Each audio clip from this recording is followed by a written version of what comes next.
Elena Vieri was traded like currency, a silent bride delivered to a Mafia heir's cold villa by the sea.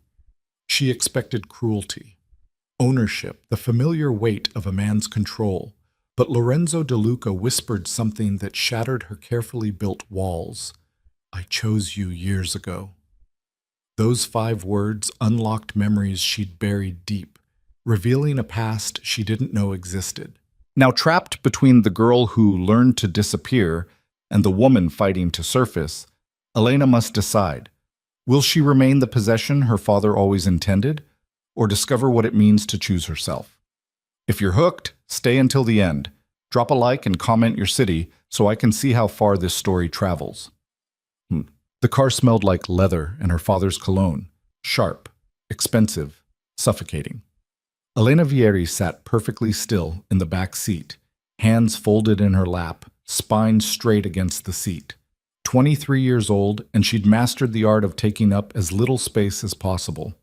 Outside the tinted windows, the Italian coastline blurred past, cliffs dropping into dark water, villages clinging to hillsides like desperate prayers.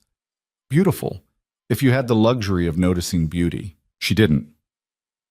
"You understand what's expected." Her father's voice cut through the silence. Not a question. Giulio Vieri didn't ask questions. "Yes, Papa." "The De Luca family is powerful. This alliance secures our position in the south. You will be respectful, obedient." He paused, his reflection in the rearview mirror catching her eye. Silent, when necessary. "Yes, Papa." Silence. It was what she'd been taught since childhood. Girls who spoke too much attracted the wrong kind of attention. Girls who asked questions made problems. Girls who resisted, well. Elena had watched her mother fade year by year until there was nothing left but a ghost in expensive dresses, moving through their home like smoke. She would not become her mother. She would be better at disappearing. The villa appeared as they rounded a curve, a sprawling estate perched on the cliffs, white stone glowing in the late afternoon sun. Iron gates swung open as their convoy approached, and Elena's stomach tightened. This would be her cage now. Different bars, same lock. "Remember," her father said as the car stopped, "you represent our family. Don't embarrass me." "No, Papa." The door opened. A man in a dark suit extended his hand. One of the staff, she assumed. She took it, stepping out into the salt-laced air.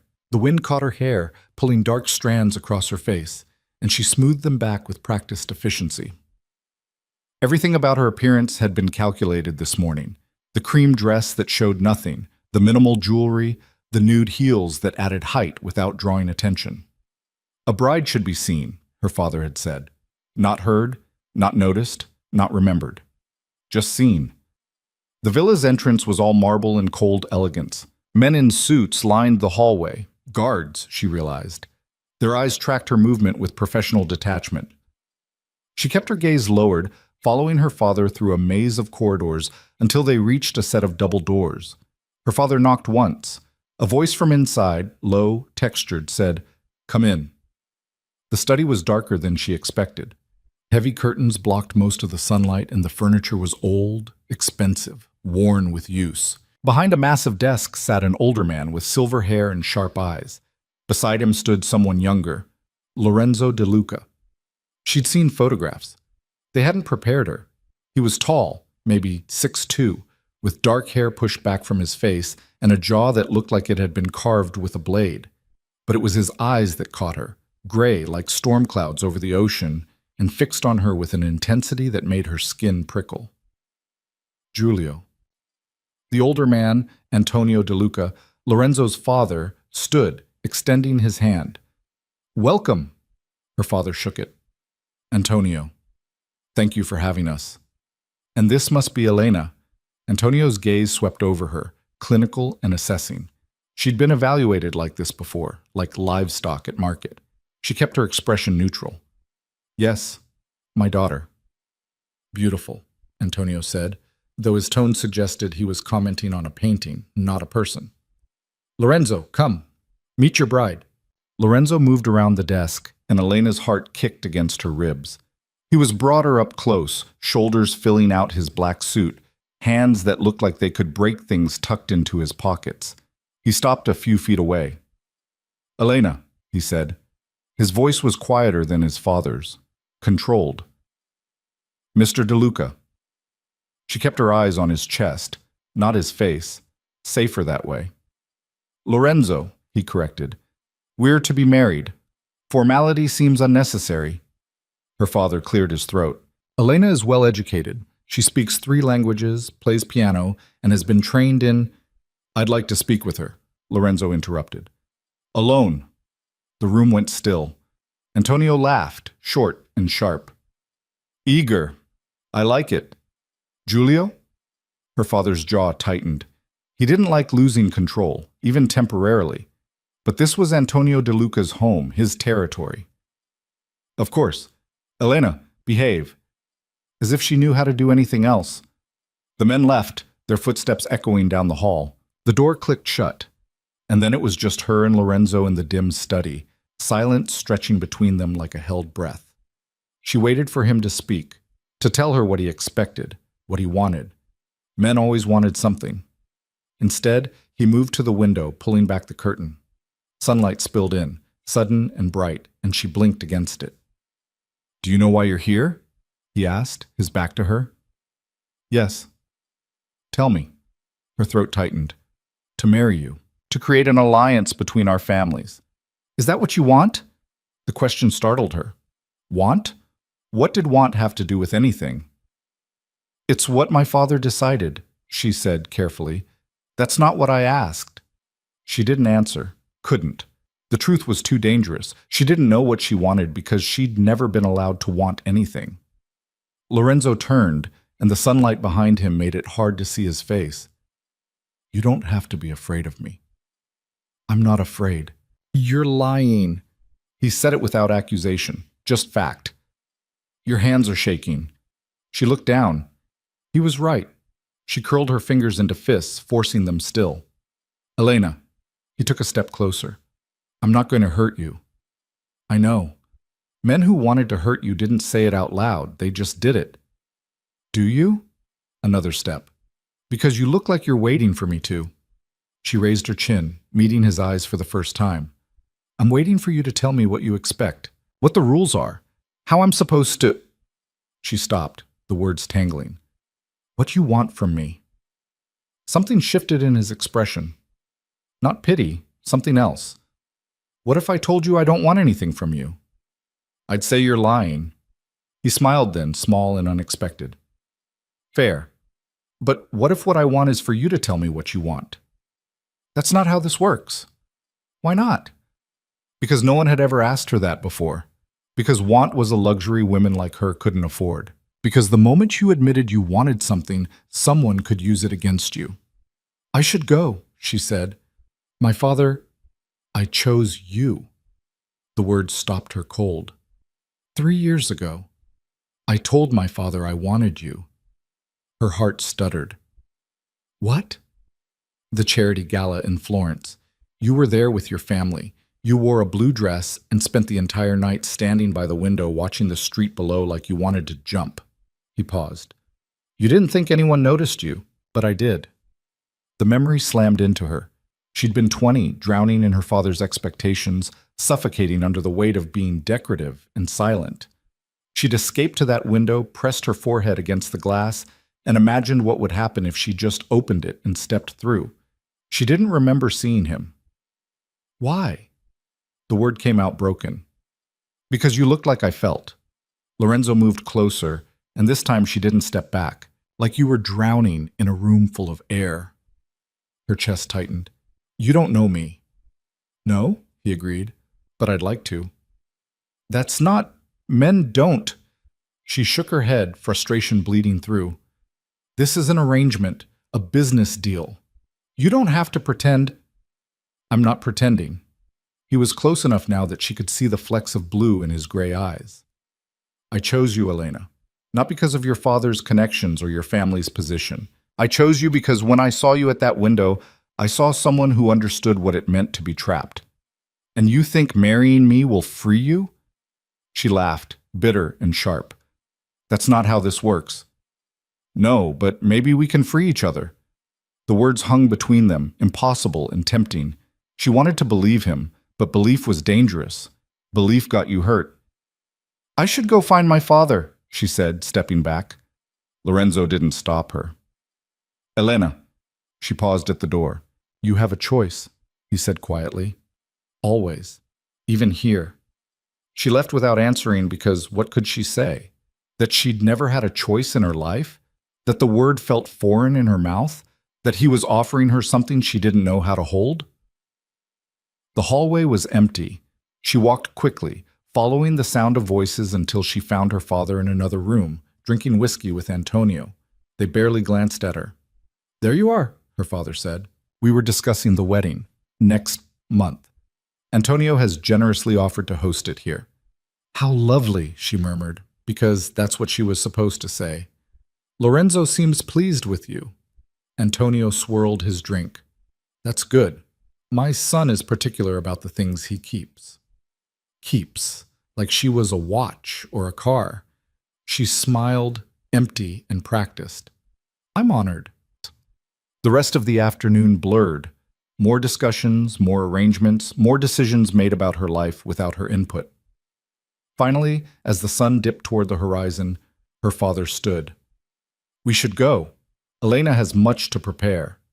She followed him to the car, climbing into the back seat like a puppet on strings. The villa disappeared behind them as they drove away, and she pressed her face against the window, watching it fade. I chose you years ago. Lorenzo's words echoed in her head, persistent and confusing. Men didn't choose women like her. They acquired them, used them, discarded them when they broke. But he'd seen her. At that gala, when she'd been invisible, he'd seen her. Why did that terrify her more than anything else? The month before the wedding passed in a haze of fittings and arrangements. Elena went through the motions with mechanical precision, standing still while designers pinned fabric, nodding when her father's assistant asked questions about flowers and menus, smiling for photographs that would announce the union to the world. She didn't see Lorenzo again, not in person.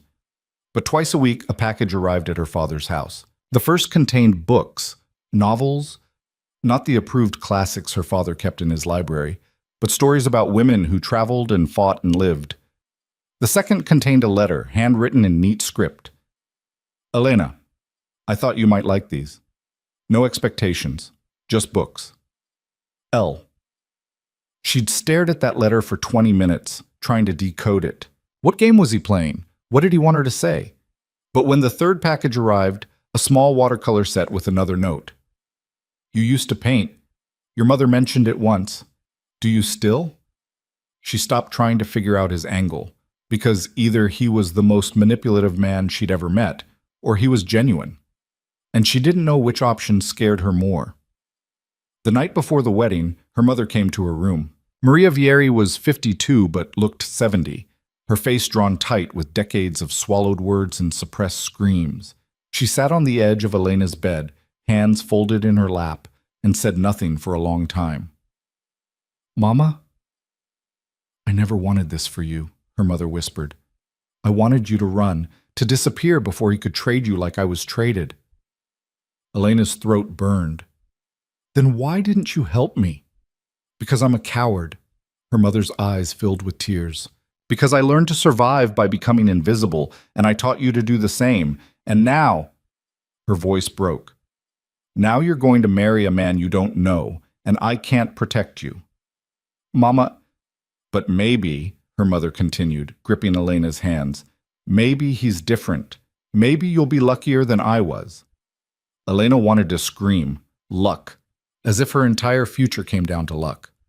I'll be fine, she said instead. I know how to survive. Her mother kissed her forehead, and it felt like goodbye. The wedding was beautiful. That's what everyone said afterward. Beautiful venue, beautiful dress, beautiful bride. Elena stood in front of the mirror in the villa's bridal suite, staring at a stranger in white lace. The dress was elegant, expensive, suffocating. Her hair was pinned up with pearls her mother had worn, and her makeup made her look older. Polished. Perfect. Empty. A knock at the door. Miss Vieri, it's time. Time. As if this was something happening to her, not something she was doing. She walked down the aisle on her father's arm, past rows of people she didn't know, toward a man she barely knew. Lorenzo stood at the altar in a black suit, hands clasped in front of him, expression unreadable. When her father placed her hand in his, Lorenzo's fingers were warm, steady. The ceremony blurred. Words were spoken, vows were made. A ring slid onto her finger, white gold, simple, no diamonds. She looked at it, surprised. "You don't like diamonds," Lorenzo murmured, quiet enough that only she could hear. "I remembered." How did he know that? She'd never told anyone. "You may kiss the bride." Lorenzo's hand cupped her cheek, thumb brushing her jawline. "Is this okay?" he asked, voice low. She nodded because what else could she do?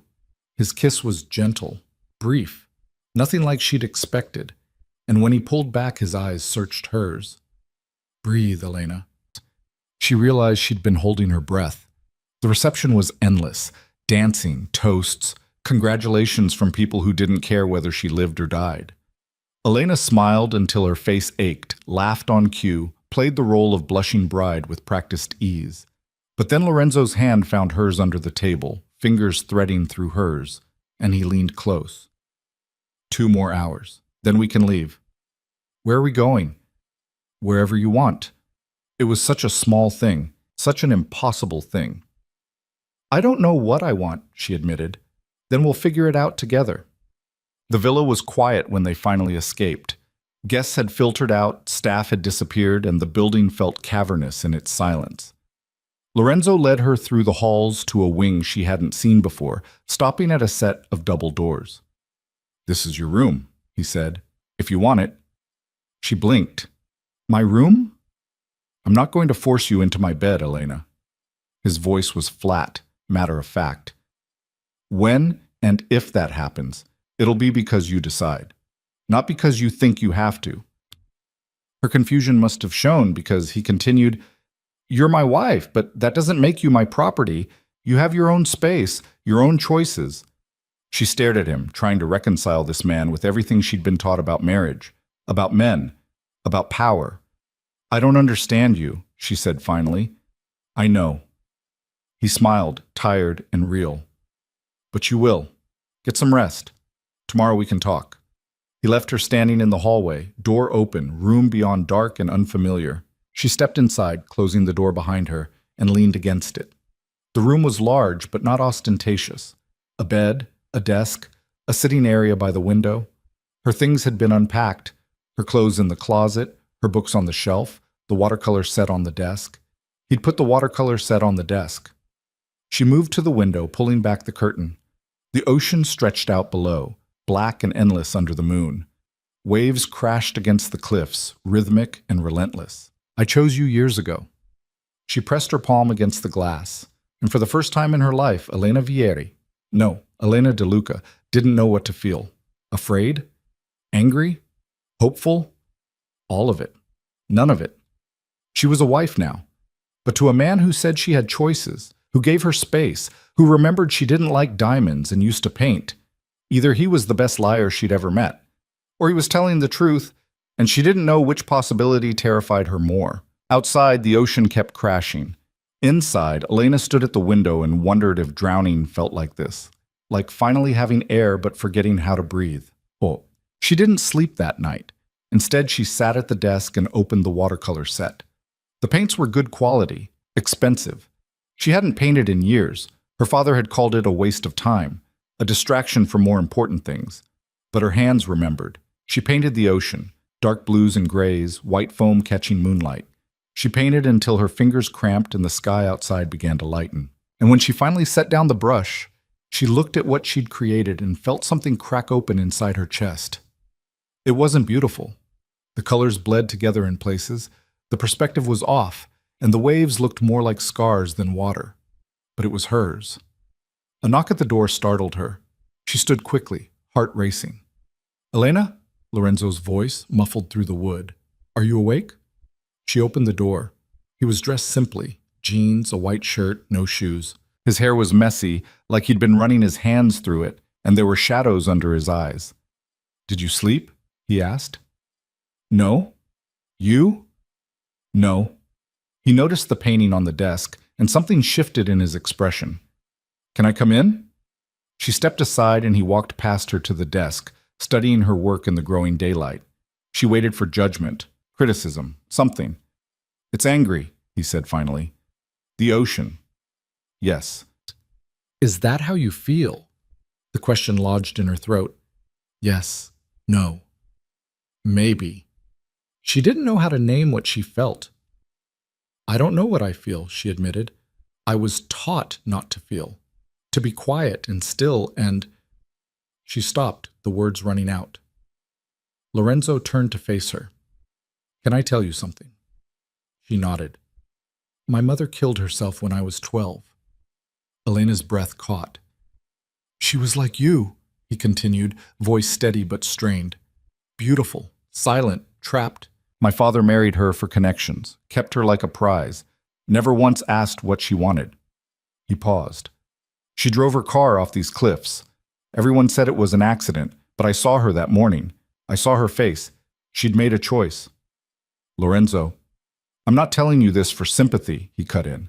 I'm telling you because I spent my entire life watching my father break her. And I swore I'd never do that. I'd never make someone disappear the way he made her disappear. His gray eyes locked on hers. So when I say you have a choice, Elena, I mean it. I will never be the reason you drive off a cliff. The raw honesty of it gutted her. This man, this stranger she'd married, was offering her something she'd never had. The truth. Messy and painful and real. What if I don't know how to choose? She whispered. Then we'll start small. He gestured to the painting. You chose to paint last night. That's enough. That's not... It is. He moved closer but not too close, giving her space.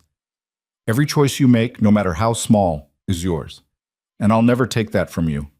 Elena looked at him, really looked, and saw someone as trapped as she was.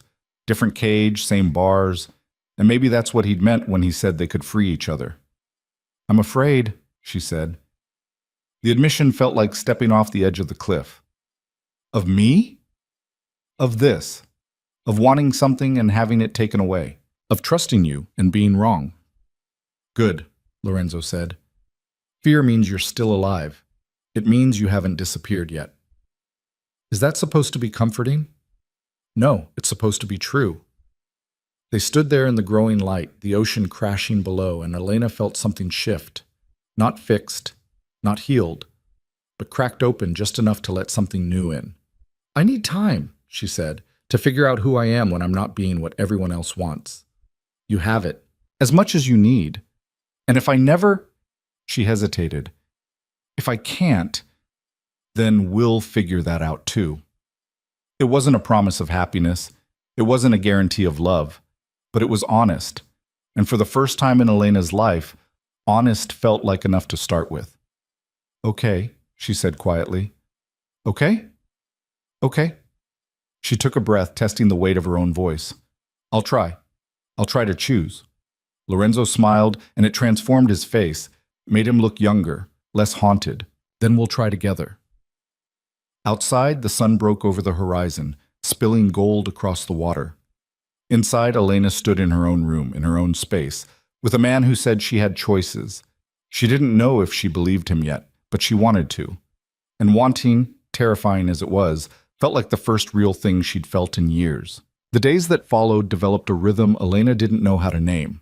Not comfortable. Comfort implied ease, and nothing about her new life felt easy. But predictable, maybe. Safe in its strange way. Lorenzo left her alone most mornings. She'd wake to find coffee outside her door, still hot, with a note in his handwriting. Sometimes just a word. Breathe. Or a question. What do you want for breakfast? Once, inexplicably, the sky is the same color as your painting today. She never answered the notes, didn't know how, but she kept them, folded in the desk drawer beneath the watercolors.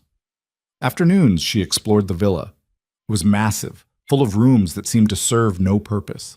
A library with thousands of books, a music room with a grand piano gathering dust, a greenhouse where nothing grew anymore.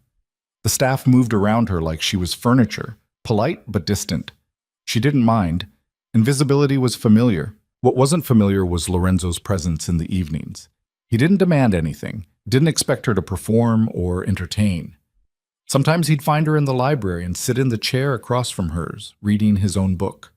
Sometimes he'd ask if she wanted to walk the grounds, and they'd move through the gardens in silence, the ocean roaring below them. It was the silence that unnerved her most. Not hostile or cold, just there, like he was waiting for something. For her to speak first, to choose the conversation. On the fifth night, she finally did. "Why do you do this?" The words came out sharper than she intended. They were in the library, her with a novel she wasn't really reading, him with papers spread across the coffee table, business things she didn't understand. He looked up. "Do what?" "This." She gestured vaguely at the space between them. "Pretend we're normal, that this is normal. What would you prefer?" "I don't know. Maybe for you to act like every other man I've met. Tell me what to do, what to wear, who to talk to. Make it clear what you expect so I can—" She stopped, frustration building. "So I know the rules." Lorenzo set down his pen. "There are no rules, Elena. Everyone has rules. Not with me." "That's worse." The admission burst out before she could stop it. "At least with rules, I know where the lines are. This, whatever this is, I don't know what you want from me. I don't know what I'm supposed to be." He was quiet for a long moment, studying her with those storm-gray eyes. "You're supposed to be whatever you are. That's not an answer." "It's the only answer I have." He leaned forward, elbows on his knees. "Elena, I'm not playing a game with you. I'm not testing you or waiting for you to fail. I told you, I chose you because I saw someone who understood what it meant to be trapped. Someone who was still fighting to exist even when everyone around them wanted them to disappear. I'm not fighting anything. I learned a long time ago that fighting makes things worse." "Is that what you think?" His voice was soft, not accusatory. "Because from where I'm sitting, painting at 3 a.m. when you think no one's awake is fighting. Reading books your father wouldn't approve of is fighting. Asking me questions instead of staying silent, that's fighting too." She opened her mouth to argue, then closed it. Was he right? Had she been fighting all along without realizing it? "I'm scared," she said quietly. "All the time. I'm scared of wanting things because wanting means losing. I'm scared of trusting you because everyone I've ever trusted has hurt me. And I'm scared that you're going to wake up one day and realize I'm not worth this, whatever this is." Lorenzo stood, crossing the space between them. He knelt in front of her chair, not touching, just close. "Can I tell you what I'm scared of?" She nodded. "I'm scared that you'll never believe you have a choice, that you'll spend your whole life waiting for me to turn into my father, or yours, and you'll miss the moments where you could have been free." He paused. "I'm scared I'll fail you the way I failed my mother, that I'll see you drowning and not know how to pull you out." "You can't save me," Elena whispered. "No one can save me but me." "I know. That's what terrifies me." The honesty of it cracked something in her chest. This man, this powerful, dangerous man, was admitting he was scared, that he didn't have all the answers, that he was as lost as she was. "I don't know how to be a wife," she said. "Not the kind you seem to want." "What kind do I want?" "Someone real, someone who talks and chooses and—" She struggled for words. "Someone who isn't pretending to be alive." "Then start there." Lorenzo's hand hovered near hers on the armrest, not quite touching. "Start with the smallest real thing you can manage, and we'll build from there."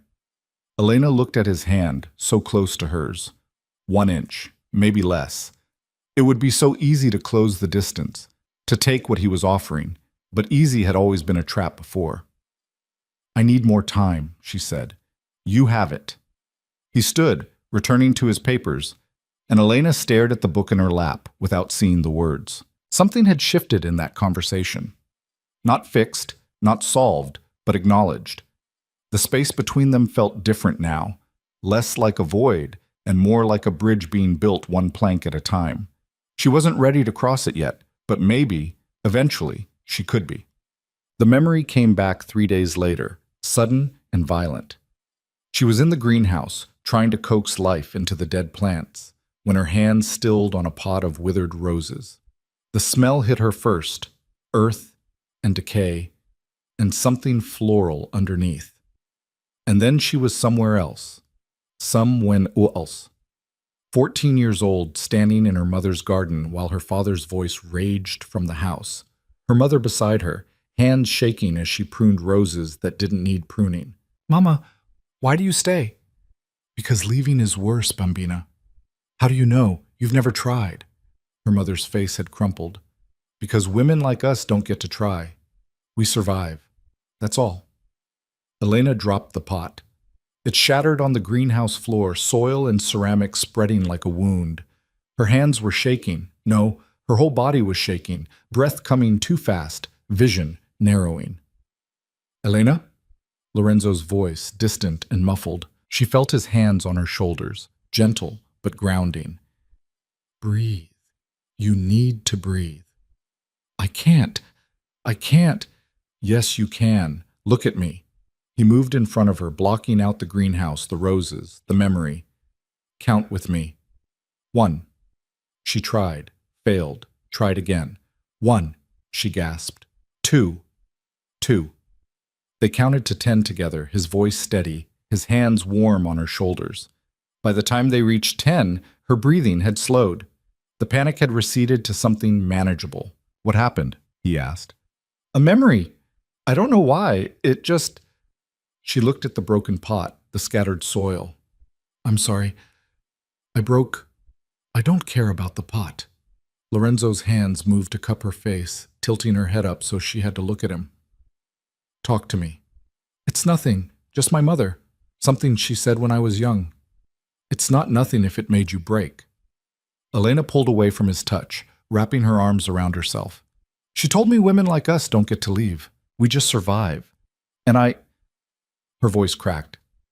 I looked at these roses and realized I'm becoming her, silent and scared and waiting to disappear. You're not her. How do you know? You don't know me. You saw me once 3 years ago and decided, what, that I was worth saving? No. Lorenzo's voice was firm. I decided you were worth knowing. There's a difference. Is there? She laughed, bitter and sharp. Because from where I'm standing, this feels like pity. Like you're trying to fix some broken thing because it makes you feel better about your mother. The words hung between them, cruel and raw. She wanted to take them back, wanted to swallow them down and pretend she hadn't said them. But they were out now. Real. Lorenzo's jaw tightened. You think I married you out of pity? I don't know what to think. You won't tell me what you want. You won't touch me or demand anything or... She stopped, frustration bleeding into something else, something uglier. You treat me like I'm made of glass, and I hate it. I hate not knowing if you actually want me or if I'm just some project to make yourself feel less guilty. Is that really what you think? His voice was too calm, too controlled. I don't know what I think. I don't know anything anymore. Lorenzo stepped back, putting distance between them. You want to know what I want? Fine, I'll tell you. He ran a hand through his hair, and for the first time since she'd met him, he looked frustrated, angry even. I want you to stop waiting for me to hurt you. I want you to stop testing me by saying cruel things to see if I'll leave. I want you to believe, just for one moment, that maybe I'm telling the truth when I say I chose you because I saw someone worth choosing. People don't do that, Elena shot back. People don't choose someone because they're broken. You're not broken. You're surviving. What's the difference? Broken things can't grow. You're here, standing in a greenhouse, trying to bring dead things back to life. That's not broken. That's hope. The word hit her like a slap. Hope. Such a small word for such a dangerous thing. I don't have hope, she whispered. Yes, you do. You're just scared to admit it. She wanted to argue, to push back, but he was right, and that was the most terrifying part. Some small, stubborn part of her did hope, hoped that maybe he meant what he said, that maybe this could be different, that maybe she could be different. I'm sorry, she said quietly. What I said about your mother, that was cruel. It was honest. Lorenzo moved closer again, but slower this time. And I'd rather have your honesty than your politeness. even if my honesty is ugly? Especially then. They stood in the ruined greenhouse, broken pottery between them, and Elena felt something shift again. This time it felt less like cracking and more like shedding, old skin falling away to reveal something raw underneath. I don't know how to do this, she admitted, how to be real with someone. Neither do I, Lorenzo said, but we can figure it out together. What if we can't? Then at least we tried. It wasn't a guarantee, wasn't a promise that everything would work out, but it was honest, and right now, honest was all she had to hold on to. Okay, she said. Okay. That night, Elena couldn't sleep again. But this time, instead of painting, she found herself standing outside Lorenzo's door. Her hand hovered over the wood, heart racing, mind screaming at her to go back to her room, but she was tired of being scared. She knocked. Come in. He was sitting up in bed, reading by lamplight. The room was simpler than she expected. Dark furniture, minimal decoration, windows overlooking the cliffs. He looked surprised to see her. Elena? Can I... She faltered. Can I ask you something? Of course. He set down his book, giving her his full attention. She stepped inside, closing the door behind her. That day, at the gala, you said you saw me at the window. I did. What else did you see? Lorenzo was quiet for a moment, considering. I saw someone who was pretending very hard to exist, smiling at the right time, saying the right things, being exactly what everyone expected. But when you thought no one was looking, you stopped pretending. And the realness of that moment, he paused. It was the most honest thing I'd seen in years. I wanted to jump, Elena said softly. Not to die, just to feel something other than empty. I know. How? Because I'd stood at that same window 6 months earlier at a different party, thinking the same thing. The admission gutted her. This man who seemed so controlled, so certain, he'd wanted to jump too. Why didn't you? She asked. Because I realized that jumping would be letting them win. My father, this life, all the expectations. And I was too angry to give them that satisfaction. So you stayed angry instead. Yes. And alone. And miserable. He smiled, sad and real. Until I saw you, and I realized maybe I didn't have to be alone in it. Elena moved closer to the bed, her hands twisting together. I'm angry too. All the time. But I was taught that anger was dangerous. That good women don't get angry. Good women, Lorenzo said, is a phrase invented by men who were scared of what women would do if they stopped performing. The word struck something deep. All her life she'd been performing, the obedient daughter, the perfect bride, the silent wife. And underneath it all, rage had been building like a storm waiting to break. What if I stop performing? She whispered. What if I let myself be angry and you don't like what you see? Then I'll deal with it. But Elena, he leaned forward. I'd rather see you angry than invisible. She looked at him, really looked, and saw something she hadn't expected. Permission. Permission to be messy and complicated and real. I'm angry at you, she said, testing the words. Why? Because you saw me drowning and you didn't help. You watched me for 3 years and you never... Her voice broke. You never tried to save me. Lorenzo's expression shifted, pain flickering across his face. You're right. What? You're right. I saw you suffering and I didn't step in. I told myself I was waiting for the right time, the right opportunity. But the truth is, I was a coward. I was scared that if I approached you, your father would hurt you, or that you'd reject me and I'd lose the hope of maybe, someday. He stopped. I failed you. And I'm sorry. The apology landed like a punch. She'd expected excuses, justifications, not this raw admission of fault. Why didn't you tell me this before? Because I wanted you to trust me first. But you're right. You can't trust someone who only shows you their best parts. You need to see the failures too. Elena sat on the edge of his bed, exhausted suddenly. I don't know if I can forgive you for that. I'm not asking you to, not yet. Then what are you asking? For time, for honesty, for a chance to do better now than I did then. It was such a small ask, such an impossible ask. I'm still angry, she said. Good. Be angry. Scream if you need to. Break things. Just. He reached out, and this time she didn't pull away when his hand found hers. Just don't disappear. His hand was warm, solid, real. I don't know how to not disappear, she admitted. It's the only thing I'm good at. Then I'll keep reminding you that you're here. Every day if I have to. Elena looked at their joined hands, at the way his fingers threaded through hers like it was the most natural thing in the world. She wasn't ready to forgive him, wasn't ready to trust him completely. But maybe she could start with this. One hand holding another, proof that someone could touch her without taking. Okay, she whispered. Okay? Okay? She took a shaky breath. I'll try. I'll try to stay. Lorenzo squeezed her hand gently. That's all I'm asking.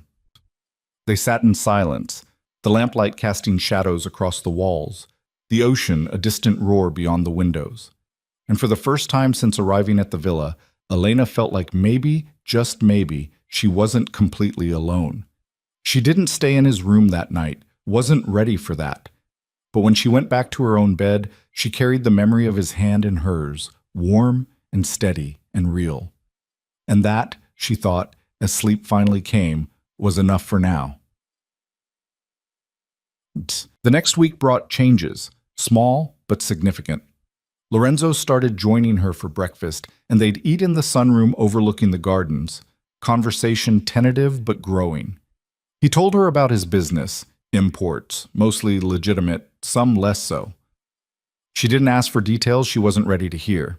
She told him about her childhood, the parts that didn't hurt too much to share.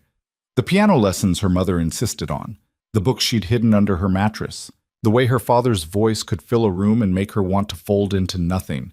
He never hit me, she said one morning, staring at her coffee. People think that makes it better, that words can't hurt as much as fists.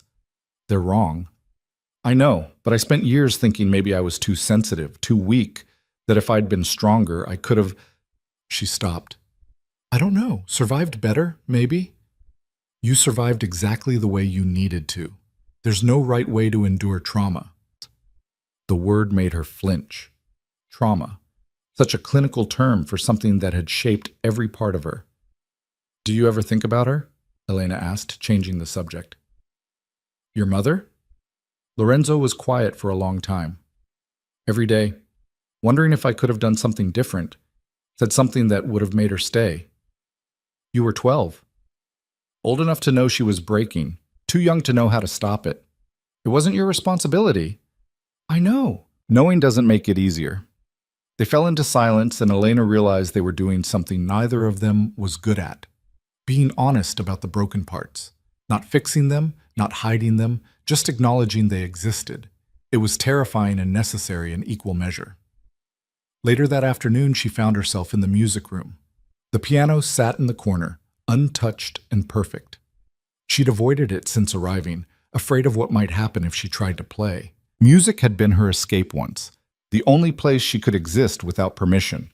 Her father had ruined it by turning it into a performance, making her play for his guests, for his business associates, reducing her joy to another tool for his advancement.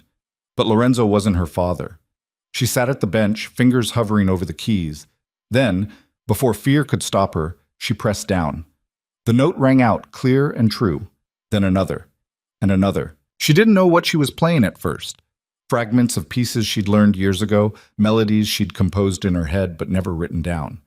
Her fingers found their rhythm, and the music poured out, messy and unpracticed but real. She didn't hear Lorenzo enter, didn't notice him until she finished and found him standing in the doorway, arms crossed, expression unreadable. Sorry, she said quickly. I should have asked. Don't apologize. He moved into the room, leaning against the wall. That was beautiful. It was sloppy. It was honest. There was that word again. Honest. He used it like a compliment, like it was worth more than perfect. Will you play something else? He asked. She almost said no, almost retreated back into silence, but his earlier words echoed, be angry, break things, just don't disappear. Only if you promise not to judge. I promise. Elena turned back to the piano. This time, she played something from memory, a piece her mother used to hum while cooking before the silence had swallowed her whole. It was simple, melancholy, full of longing. When she finished, Lorenzo was quiet. Then, "Your mother sang that? How did you know?" "You played it like you were remembering someone." Elena's throat tightened. "She used to be different, before my father, before everything. She used to sing all the time. Then one day, she just stopped. And you're afraid you'll stop too." It wasn't a question, but she answered anyway. "Yes." Lorenzo pushed off the wall, crossing to the piano. He sat beside her on the bench, close but not touching. "Then keep playing, even when it's hard, even when it hurts, because the moment you stop, they win." "They?" "Everyone who tried to make you disappear." Elena looked at him, this man who kept saying things that cracked her open. "Why do you care so much?" "Because I know what it's like to watch someone disappear, and I know what it's like to disappear yourself." He met her eyes. "And I don't want either of us to do that anymore." The honesty of it stole her breath.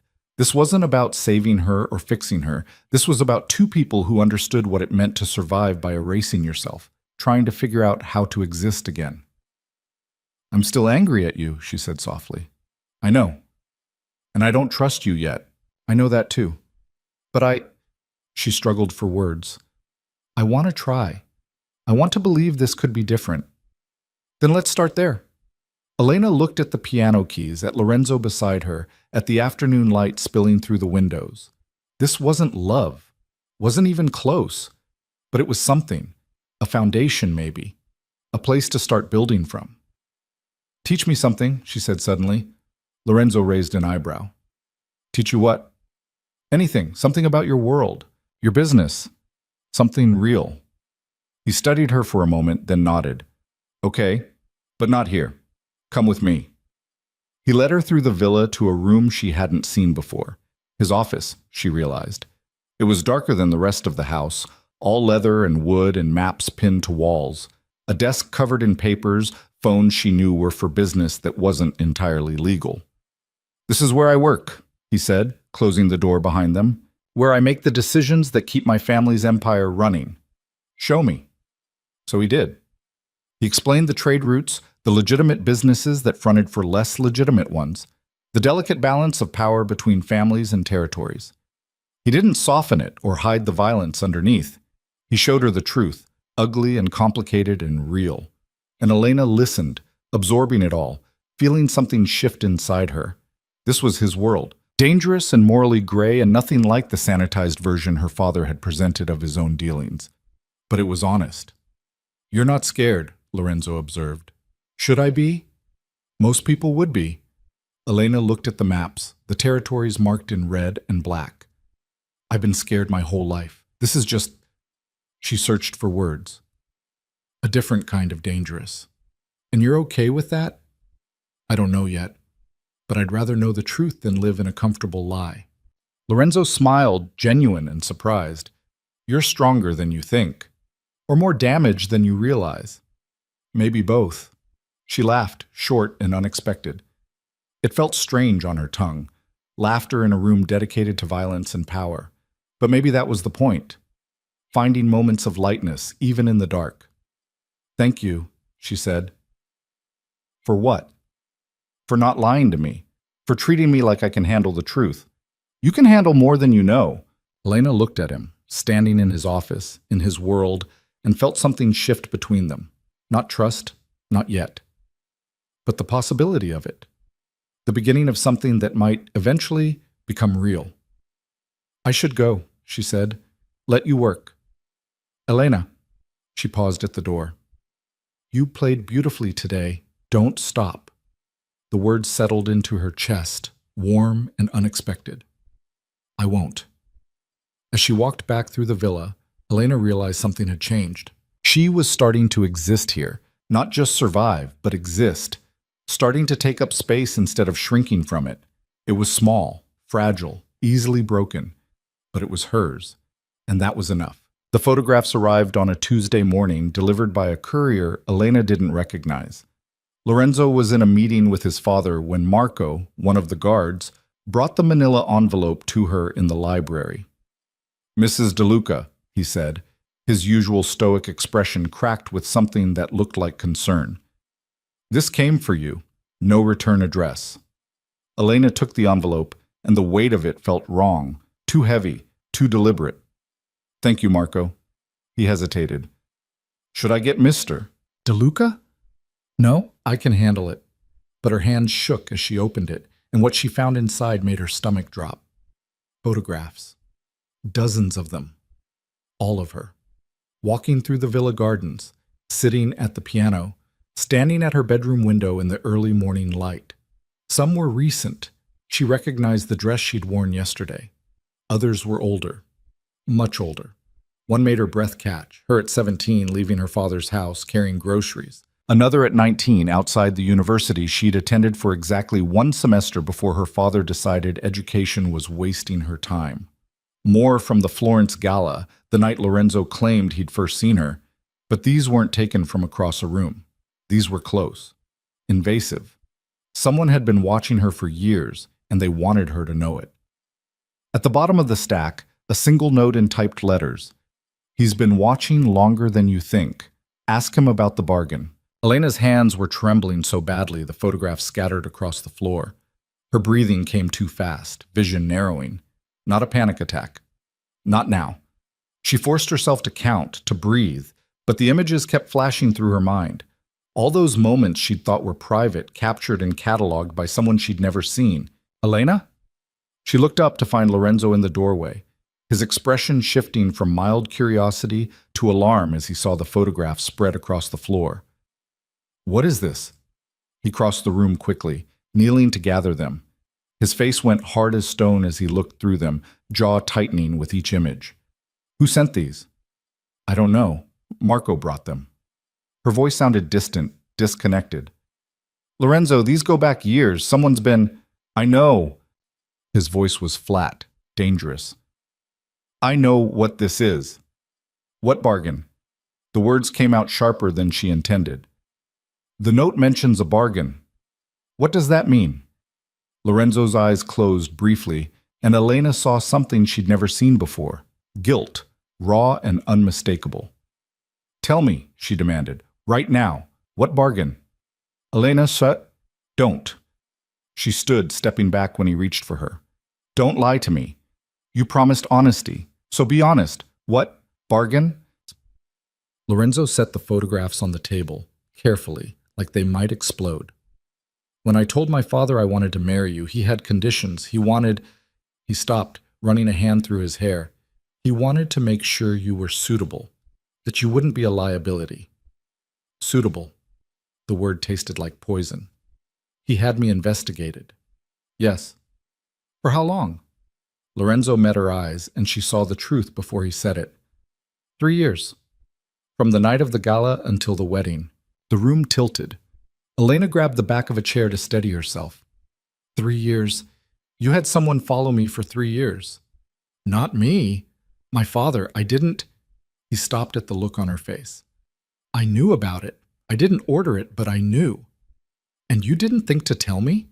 You didn't think that maybe, just maybe, I deserved to know someone was cataloging my every move? I was trying to protect you. From what? She laughed, high and broken. From the truth? From knowing that the man who claimed he saw me, who said he chose me, was actually having me stalked like some kind of… She couldn't finish. The betrayal was too vast, too complete. It wasn't like that. Then what was it like, Lorenzo? Explain it to me. Because from where I'm standing, this looks exactly like what you promised you weren't. Control, ownership. Another man deciding he had the right to watch me without my knowledge or consent. You're right. The admission came quickly, forcefully. You're absolutely right. I should have told you. I should have stopped it. But I was trying to… He stopped, frustration bleeding into his voice. My father wouldn't agree to the marriage unless he was certain you wouldn't bring problems. And I was terrified that if I pushed back, if I refused, he'd find another way to stop it, another way to keep me from… From what? Your project? Your redemption arc?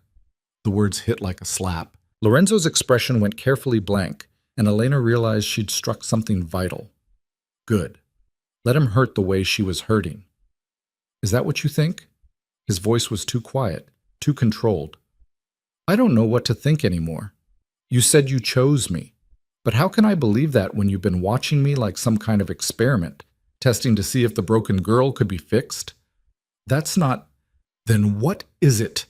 She was yelling now, voice echoing off the library walls. Tell me what this is, Lorenzo, because I'm losing my mind trying to figure out if anything you've said is true or if I'm just another chess piece in whatever game you're playing. There's no game! His control finally cracked, voice rising to match hers. There's just me, trying not to repeat my father's mistakes, trying to give you what my mother never had: choice, freedom, a chance to exist, and failing spectacularly because I'm too much like him to know how to do it right. You are like him. The words came out cold. Final. You watched me. You knew someone was invading my privacy, cataloging my life, and you said nothing. That's exactly what he would do. That's exactly what my father would do. Lorenzo flinched like she'd hit him. Elena, no. She held up a hand, stopping him. I need you to leave. I can't. Her breath hitched, panic clawing at her throat. Please, just go. I'm not leaving you like this. Then I'll leave. She headed for the door, but Lorenzo moved faster, blocking her path. Not touching, just there. Move, she said. Not until you hear me. All of it. I don't want to hear anything else from you. Too bad. His voice was hard now, stripped of the gentleness he usually used with her. You want honesty? Fine. Here's the truth. I knew my father was having you watched. I knew it was wrong. And I let it happen anyway because I was selfish and desperate, and so convinced I could make it right later that I ignored how wrong it was in the moment. Elena tried to step around him, but he matched her movement. I told myself I'd tell you eventually, he continued, after you trusted me, after you felt safe. I told myself it was for your protection, but that was a lie. It was for mine. Because I was terrified that if you knew the truth, you'd look at me exactly the way you're looking at me right now, like I'm just another man who thinks he owns you. You don't own me. I know that, but I acted like I did, and I'm sorry. The apology hung between them, inadequate and necessary. Elena's hands were shaking again, her whole body vibrating with rage and hurt, and something she couldn't name. Sorry doesn't fix this, she said quietly. Sorry doesn't give me back 3 years of privacy. Sorry doesn't change the fact that every moment I thought was mine. Walking in my father's garden, studying at the library, standing alone in my room, someone was watching, taking pictures, reporting back to your father like I was a suspect. You're right. It doesn't. Lorenzo's voice was rough. And I can't undo it. I can only promise it's over. The surveillance stopped the day we married. No one is watching you now. How do I know that's true? Because I ordered it myself. Because I told my father that if he ever invaded your privacy again, I'd burn his entire operation to the ground. He paused. You can believe that or not, but it's the truth. Elena wanted to believe him, wanted it so badly it physically hurt, but belief required trust, and trust required knowing that someone wouldn't lie to you about the fundamental things. And this was fundamental. Who sent the photographs? She asked. I don't know, but I'm going to find out. Why now? Why send them now? Lorenzo's expression darkened. Someone wants to drive a wedge between us. Someone who knows about the surveillance and wants to use it to... He stopped. I have enemies. People who would benefit from my marriage falling apart. So this is about business, about your empire. It's about hurting me by hurting you. The distinction felt meaningless. Either way, she was collateral damage in a war she hadn't chosen. Again. I need time, Elena said. I need to think. Take it. Lorenzo stepped aside, finally giving her space. But Elena, wherever you go in this villa, you're safe. I promise you that. She looked at him, at this man who'd promised her choices and then stolen them with surveillance she'd never consented to. Your promises don't mean much to me right now. The words landed hard.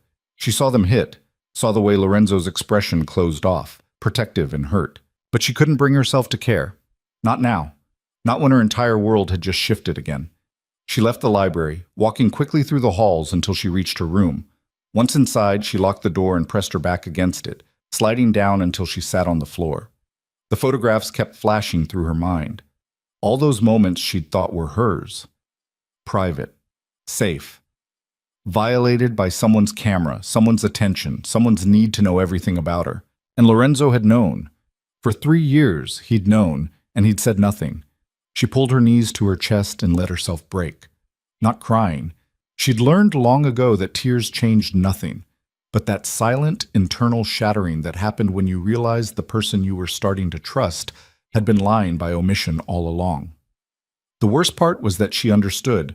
In a horrible, twisted way, she understood why he'd done it.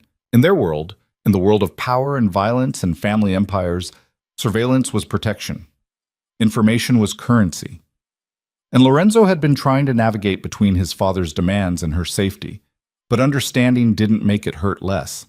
Understanding didn't change the fact that he'd watched her without permission, had known things about her life that she'd never shared, had built their entire relationship on a foundation of secrets. She sat there for hours, watching the light change outside her window, trying to figure out what came next. Leave? She had nowhere to go. Her father wouldn't take her back. She was damaged goods now, a married woman who'd failed to secure her position. Stay? And pretend she could trust a man who'd proven he'd sacrifice her privacy for his own goals? A soft knock interrupted her spiral. Elena, Lorenzo's voice muffled through the door. I'm not asking you to open it. I need you to know something. She didn't answer, but she heard him continue anyway. The person who sent those photographs? I think I know who it was. And I'm going to handle it, but that's not... He paused. That's not why I'm here. I'm here because you were right about everything. I've been so focused on not being my father that I became him anyway. Controlling, possessive, convinced I knew what was best for you. Elena closed her eyes, listening. You asked me once what I wanted from you, Lorenzo continued. I said I wanted you to be whatever you are. But the truth is, I wanted you to be what I needed you to be. Proof that I could do better than my father. Proof that I wasn't like him. And in trying to prove that, I did exactly what he would have done. His voice was getting rougher, more strained. I can't fix this, I know that. But I can promise that from now on, no more secrets, no more surveillance, no more decisions made about your life without your knowledge.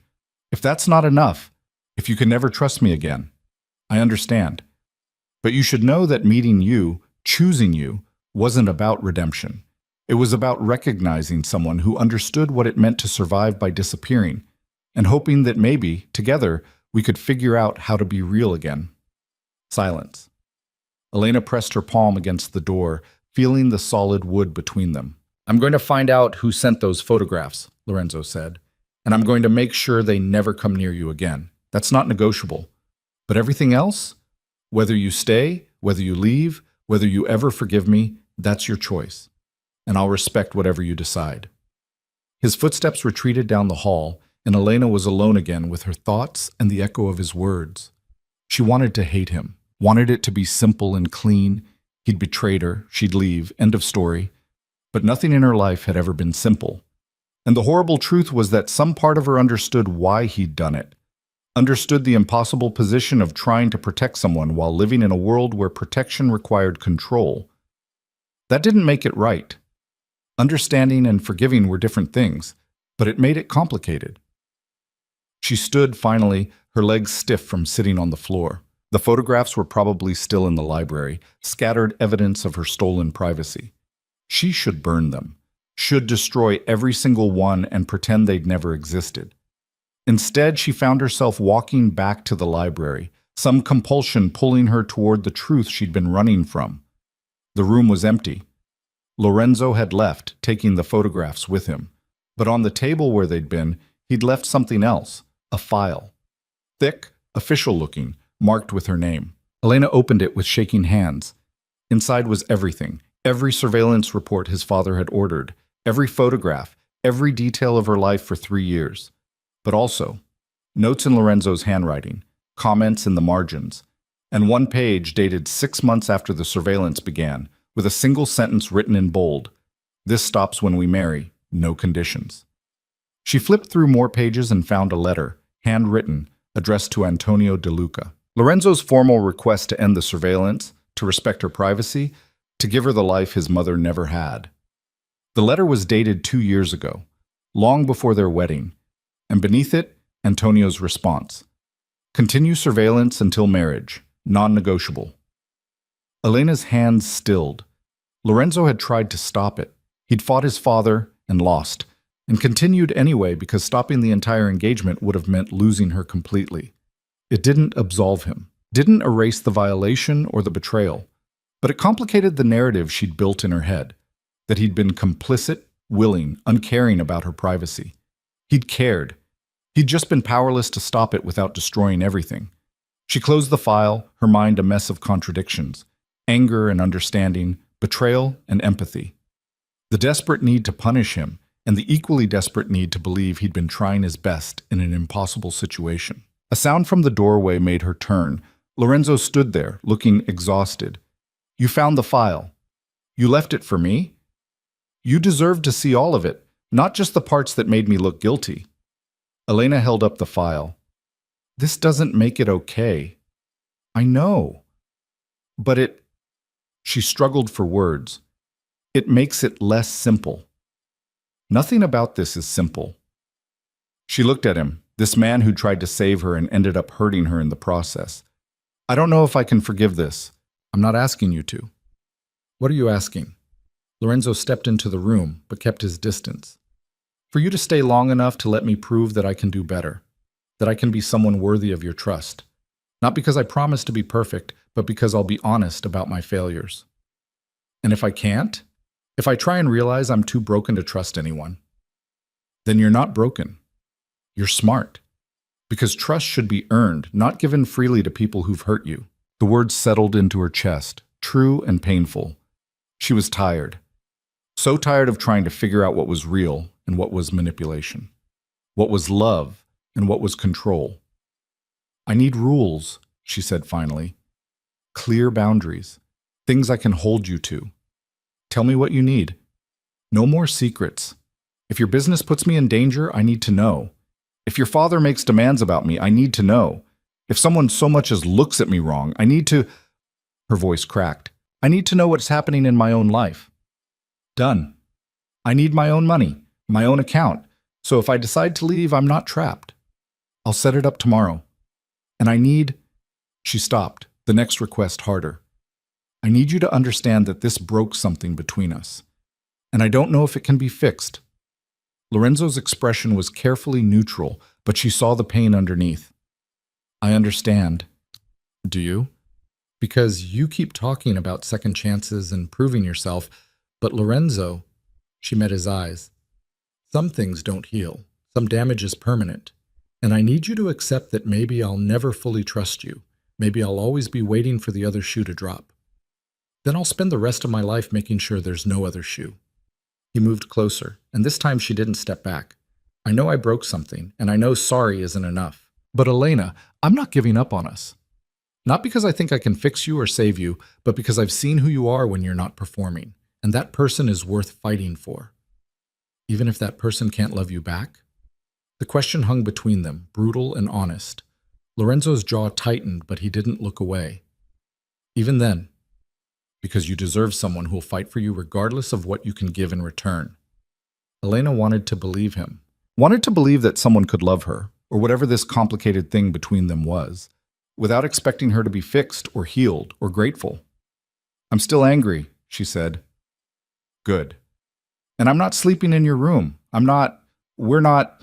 She gestured vaguely, unable to finish. I don't expect you to. Take whatever space you need. And if I need you to stay away from me completely, then I will. He paused. But I hope you won't, because despite everything, I think we're better at being real with each other than we are at being alone. He was right. She hated that he was right. But the honest truth was that even angry, even hurt, she felt more alive with him than she ever had before. He didn't ask her to perform or disappear. He asked her to be messy and complicated and real. That was worth something. Maybe not forgiveness, but something. Okay, she said quietly. I'll stay. For now. But Lorenzo, If you lie to me again, if you keep one more secret, I won't. You don't know that. People lie. They can't help it. Then I'll try not to. And when I fail, I'll own it immediately. No hiding, no waiting for the right time, just honesty, even when it hurts. Elena looked at the file on the table, at the man standing across from her, at the impossible situation they'd been thrust into. Nothing about this was simple. Nothing about this was fair. But maybe that was the point. Maybe real relationships weren't about fairness or simplicity. Maybe they were about two damaged people trying to be honest in a world that rewarded lies. Find out who sent those photographs, she said, and make sure they understand that I'm not some pawn to be used in your business wars. Already working on it. And Lorenzo? She met his eyes. The next time someone threatens me or tries to use me to hurt you, you tell me, immediately. I'm not fragile. I'm not going to break because things are dangerous. I'm going to break if you treat me like I'm too weak to handle the truth. Something shifted in Lorenzo's expression. Respect, maybe. Or recognition. Understood. She nodded once, then walked past him toward the door. But she paused at the threshold, some impulse making her turn back. Thank you. For the file, for showing me everything. You deserve to know. I did, and you gave it to me, even though it made you look worse. She struggled for words. That means something. Lorenzo's smile was small and sad. Not enough to earn forgiveness. No, but enough to make me think that maybe, eventually, we can get there. She left before he could respond, before the moment could become something she wasn't ready for. But as she walked back to her room, Elena felt something shift inside her, not healing, that was too generous, but a small crack in the wall she'd built, letting in the possibility that maybe this marriage could become something other than a cage. Maybe it could become a choice she made every day. To stay, to try, to risk being hurt again because the alternative, disappearing completely, was worse. She wasn't there yet. Wasn't ready to forgive or trust or believe fully in Lorenzo's promises. But she was still standing, still fighting, still refusing to become the ghost her mother had been. And that, Elena thought, as she locked her door and sat at her desk, was enough for now. She pulled out the watercolors, the ones Lorenzo had given her weeks ago, and began to paint. Not the angry ocean this time. Something different, something that looked like a storm breaking, dark clouds giving way to light, chaos resolving into something clearer. She painted until her hands cramped and her eyes burned. And when she finally stopped, she looked at what she'd created and saw something she hadn't expected. Hope. Messy and imperfect and barely there, but real. And in a life built on lies and performance, real was the most valuable thing she had. 3 days after the photographs arrived, Lorenzo found who sent them. Elena was in the greenhouse when he came to her, his face dark with something she'd learned to recognize as controlled fury. She'd been trying to revive the roses again, dirt under her fingernails, hair tied back with a ribbon. The physical work helped quiet her mind, gave her something to focus on besides the constant loop of betrayal and anger and reluctant understanding. It was Matteo Russo, Lorenzo said, without preamble. One of my father's oldest rivals. He's been trying to destabilize our family for years. Elena set down the watering can. How did he get the photographs? He paid off one of the men my father hired for surveillance, got copies of everything. Lorenzo's jaw was tight. He thought if he could break us apart, it would weaken my position, make my father question my judgment. And will it? My father doesn't know about the photographs, and he won't. Lorenzo moved closer, his hands shoved deep in his pockets like he didn't trust himself not to reach for her. Russo made a mistake. He threatened you. That's not something I can ignore. What are you going to do? What needs to be done? The words were simple, but Elena heard the violence underneath. She should have been afraid, should have recoiled from the casual way he discussed retaliation. But instead she felt something else, something that terrified her more than his anger. She felt protected. Don't kill him, she said quietly. Lorenzo's eyes snapped to hers, surprise flickering across his face. What? I said don't kill him. Whatever you're planning, make it clear he crossed a line, make sure he never comes near me again, but don't... She stopped, trying to articulate something she barely understood herself. I don't want that blood on my hands, even indirectly. Elena, he violated your privacy. He tried to destroy, I know what he did, but killing him makes me part of this world in a way I'm not ready for. She met his eyes. You said I have choices, so I'm choosing this. Handle it however you need to, but not that way. Lorenzo stared at her for a long moment, and she watched him wrestle with something internal. The part of him that was his father's son, raised to meet threats with overwhelming force. And the part that had promised her autonomy even when it complicated things. Okay, he said finally. Not death, but he'll wish I'd chosen it. I can live with that. He almost smiled. Almost. You're stronger than I gave you credit for. Or more damaged. She turned back to the roses, fingers gentle on the wilted petals. I've spent my whole life being used as leverage. I won't let it happen anymore, but I also won't become someone who solves problems with violence. That's where I draw the line. Even if violence is the only language some people understand. Then translate. She looked at him over her shoulder. You're smart enough to find another way. Lorenzo moved to stand beside her, looking at the roses she was trying to save. My mother used to grow roses. Before everything. What happened to them? She stopped caring for them, and my father had them all pulled out after she died. Said they were a waste of space. His voice was flat, but Elena heard the grief underneath. I had these planted when I bought the villa. Thought maybe, I don't know. Thought maybe I could give them the life she couldn't. Elena's throat tightened. They're not dead yet, just dormant. Like you were. Like we both were. They stood in silence, the greenhouse warm around them, and Elena felt something shift again. Not forgiveness, she wasn't there yet, might never be, but understanding. This man beside her was as trapped as she'd been, just in different ways. Born into violence, raised to see threats everywhere, taught that control was the only form of safety. And he was trying to be different. Failing sometimes, succeeding others, but trying. Can I ask you something? Elena said. Always. The night of the gala, when you saw me at the window, what made you think I was worth all this trouble? Lorenzo was quiet for a moment, considering. You looked like you were making a choice. Not to jump, you were too smart for that, but to feel something real for one moment, even if it hurt.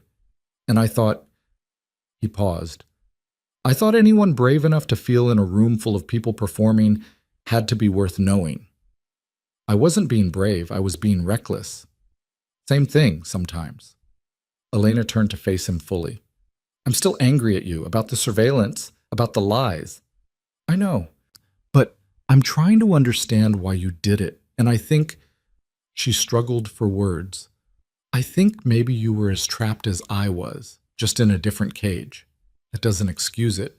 No, but it explains it. An explanation isn't the same as justification, but it's something. She met his eyes. I need you to know that I see the difference between who you are and who you're trying to be. Between the choices you made because you had to and the ones you made because you wanted to. Lorenzo's expression cracked just slightly. I don't deserve your understanding. Probably not, but you're getting it anyway. She wiped her dirty hands on her jeans. Because I'm tired, Lorenzo. I'm tired of being angry all the time. Tired of waiting for people to hurt me. And I realized something when I was painting the other night. What? That staying angry takes as much energy as healing, and I'd rather put that energy towards something that might actually change things. She paused. That doesn't mean I forgive you. It just means I'm choosing to try to move forward instead of staying stuck in what already happened. What does moving forward look like? Elena considered the question. What did it look like? She didn't know. Had never had the luxury of deciding her own path before. Honestly, she said, I don't know, but maybe we figure it out together. Not as husband and wife pretending everything's fine, but as two people who are both trying to be something other than what we were taught to be. I can work with that. Can you? Because it means when I'm angry, I get to be angry. When I need space, you give it to me. When I say something hurts, you don't try to fix it. You just listen. Listening, I can do. And when your business puts me in danger, you tell me. You don't try to protect me from the truth because you think I can't handle it. Lorenzo's jaw tightened. Speaking of which, Russo isn't working alone. He has allies in the north who are unhappy with some of my family's recent expansions. This might be bigger than one jealous rival. How much bigger? Big enough that you should know. Big enough that staying here might not be safe for a while. Elena's heart kicked against her ribs. Are you asking me to leave? I'm asking if you want to. If you'd feel safer somewhere else until this is handled. The question surprised her. A month ago, she would have jumped at the chance to escape, would have seen it as permission to run and never look back. But now, looking at Lorenzo's face, seeing the genuine concern there, she realized she didn't want to run. She wanted to stay and fight. No, she said. I'm not leaving. Elena, I said no. You don't get to protect me by sending me away. If there's danger, then we handle it together. She took a breath. That's what partners do, right? They face things together. Something shifted in Lorenzo's expression. Not quite a smile, but close. Partners. Unless you have a better word for whatever we are. No, partners works. He reached out slowly, giving her time to pull away. When she didn't, his hand found hers, fingers threading together. Thank you. For what? For staying, for trying, for being brave enough to be angry and honest and real. Elena looked at their joined hands. His was larger, scarred on the knuckles, warm.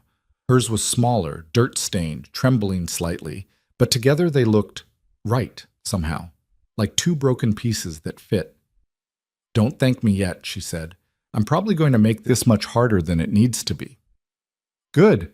Easy would be boring. She laughed, unexpected and genuine. You're insane. Probably, but so are you for staying. Yeah. Elena squeezed his hand. I probably am. They stood there in the greenhouse, surrounded by plants fighting to survive, and Elena felt something that had been frozen inside her start to thaw. Not love. She wasn't naive enough to call it that. But something. Connection, maybe. The beginning of trust earned rather than demanded. I should go, Lorenzo said. Need to handle Russo before he gets brave enough to try something else. Be careful. Always am. Lorenzo. She stopped him before he could leave. I meant what I said. No killing. I heard you. Will you listen? He turned back and his smile was sharp. For you? I'll try. It wasn't a promise, but it was honest, and right now, honest was all she could ask for. After he left, Elena returned to the roses, but her mind was elsewhere. She was thinking about choices, about how for so long she'd believed she had none, that her life was a series of things that happened to her, not decisions she made. But staying in this marriage, that was a choice. Demanding honesty from Lorenzo, that was a choice. Refusing to run when danger appeared, that was a choice too. And each choice, no matter how small, was proof that she was still here, still fighting, still refusing to disappear. The roses would grow or they wouldn't. She couldn't control that. But she could keep watering them. Keep believing that dormant things could bloom again given the right conditions. Maybe she was one of those dormant things. And maybe Lorenzo was too. Maybe they could bloom together, or maybe they'd both wilt despite their best efforts. Either way, she was choosing to try. And that choice, terrifying and liberating in equal measure, felt like the first real thing she'd done in years. Lorenzo didn't come back that night, or the next. Elena tried not to worry, tried to tell herself that whatever he was doing with Russo was necessary and would be fine. But by the third night, she was pacing her room, checking her phone obsessively for messages that didn't come. Marco found her in the library at 2 a.m, staring at a book she wasn't reading. Mrs. DeLuca, he said carefully. Mr. DeLuca asked me to tell you he's fine. He's handling business, but he's safe. Where is he? I can't say, but he wanted you to know he hasn't forgotten his promise. Which promise? Marco's expression was unreadable. To come back. The word settled into Elena's chest, heavy and meaningful. Lorenzo had promised to come back, which meant he knew there was a chance he wouldn't, which meant whatever he was doing was more dangerous than he'd let on. How long? She asked. I don't know, but Antonio DeLuca is here. He's asked to see you. Elena's blood went cold. Lorenzo's father, the man who'd ordered her surveilled, who treated his wife like property, who represented everything Elena feared becoming trapped by. Tell him I'm not available. Mrs. DeLuca, with respect, refusing him would be unwise. I don't care about wise. I care about not letting that man into my space when Lorenzo isn't here. Marco hesitated, then nodded. I'll tell him you're indisposed, but he won't accept that for long. After Marco left, Elena stood at the window, watching the ocean crash against the cliffs. She could feel Antonio's presence in the villa like a weight, heavy and oppressive. Every instinct screamed at her to hide, to make herself small and invisible the way she'd been taught. But she was done being invisible. She found Antonio in Lorenzo's study, sitting behind the desk like he owned it, which, technically, he probably did. He looked up when she entered, his sharp eyes assessing her with the same clinical detachment he'd shown at their first meeting. Elena, he said, I was told you were indisposed. I changed my mind. She stayed in the doorway, not entering fully. What do you want? Direct. I like that. Antonio leaned back in his chair. I want to know if my son's marriage is going to survive the week. That's between Lorenzo and me. Not when it affects business. Lorenzo's been distracted, sloppy, making decisions based on emotion rather than strategy. His gaze sharpened. I assume that's your influence. If by my influence you mean he's learning to care about something other than power, then yes. Guilty. Caring is dangerous in our world. So is being a monster, but your family seems comfortable with that. Antonio's expression didn't change, but something flickered in his eyes. Surprise, maybe. Or respect. You have more spine than I expected. You expected me to be afraid of you. Most people are. Most people haven't spent their entire lives being afraid. Fear stops working when it's all you know. Elena stepped into the room, her hands clasped in front of her to hide their shaking. Why are you really here? To warn you. The situation with Russo is worse than Lorenzo told you. He's trying to protect you by keeping you ignorant, but ignorance in this world gets you killed. Then tell me. Antonio studied her for a long moment. Russo has been building alliances, 3 families in the north, 2 in the south. He's positioning himself to take over our territories, and he's using your marriage as proof that Lorenzo is weak, that he's too busy playing house to maintain his position. And you think he's right. I think my son is making choices that will get him killed if he's not careful. Antonio stood, moving around the desk. I also think you're the reason he's making those choices. So this is my fault. I didn't say that. I said you're the catalyst. Whether that's good or bad remains to be seen. Elena held her ground as he approached, refusing to back away. What do you want from me? I want you to ask yourself a question. Are you worth what Lorenzo is risking for you? His position, his safety, his life? Antonio stopped a few feet away. Because if Russo succeeds, Lorenzo dies, and you become a widow in a world that will tear you apart. The words hit like physical blows. Elena's breath caught, but she forced herself to stay steady. Lorenzo made his choices. I didn't force him to marry me. No, but you're forcing him to be someone he's not, someone soft. And softness in our world is suicide. Then maybe your world needs to change. Antonio laughed, sharp and humorless. You sound like my wife. Right before she drove herself off a cliff, the cruelty of it stole Elena's breath. Get out. Excuse me? I said get out. This is Lorenzo's house, not yours, and I won't stand here and let you use your wife's death as a weapon. You forget who you're speaking to. No, I know exactly who you are. You're the man who broke his wife so thoroughly she chose death over living with you. You're the man who taught his son that love is weakness and control is safety. And you're the man who's so terrified of losing power that you'll destroy your own son to keep it. Elena's voice was shaking now, but she didn't stop. Lorenzo is trying to be better than you, and I'd rather die helping him do that than live in whatever world you're trying to protect. Silence. Antonio stared at her, his expression unreadable. Then slowly, something shifted in his face. Not softness. Nothing about Antonio DeLuca was soft, but acknowledgement. You love him, he said. The accusation hit harder than any threat.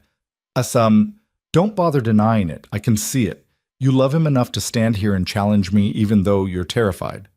Antonio's smile was cold. Interesting. Elena's heart was racing, her mind reeling. Did she love Lorenzo? She didn't know, didn't trust herself to know, but she cared about him, cared enough to want him to survive this, cared enough to fight for him, even when she was still angry about his betrayals. Maybe that was close enough.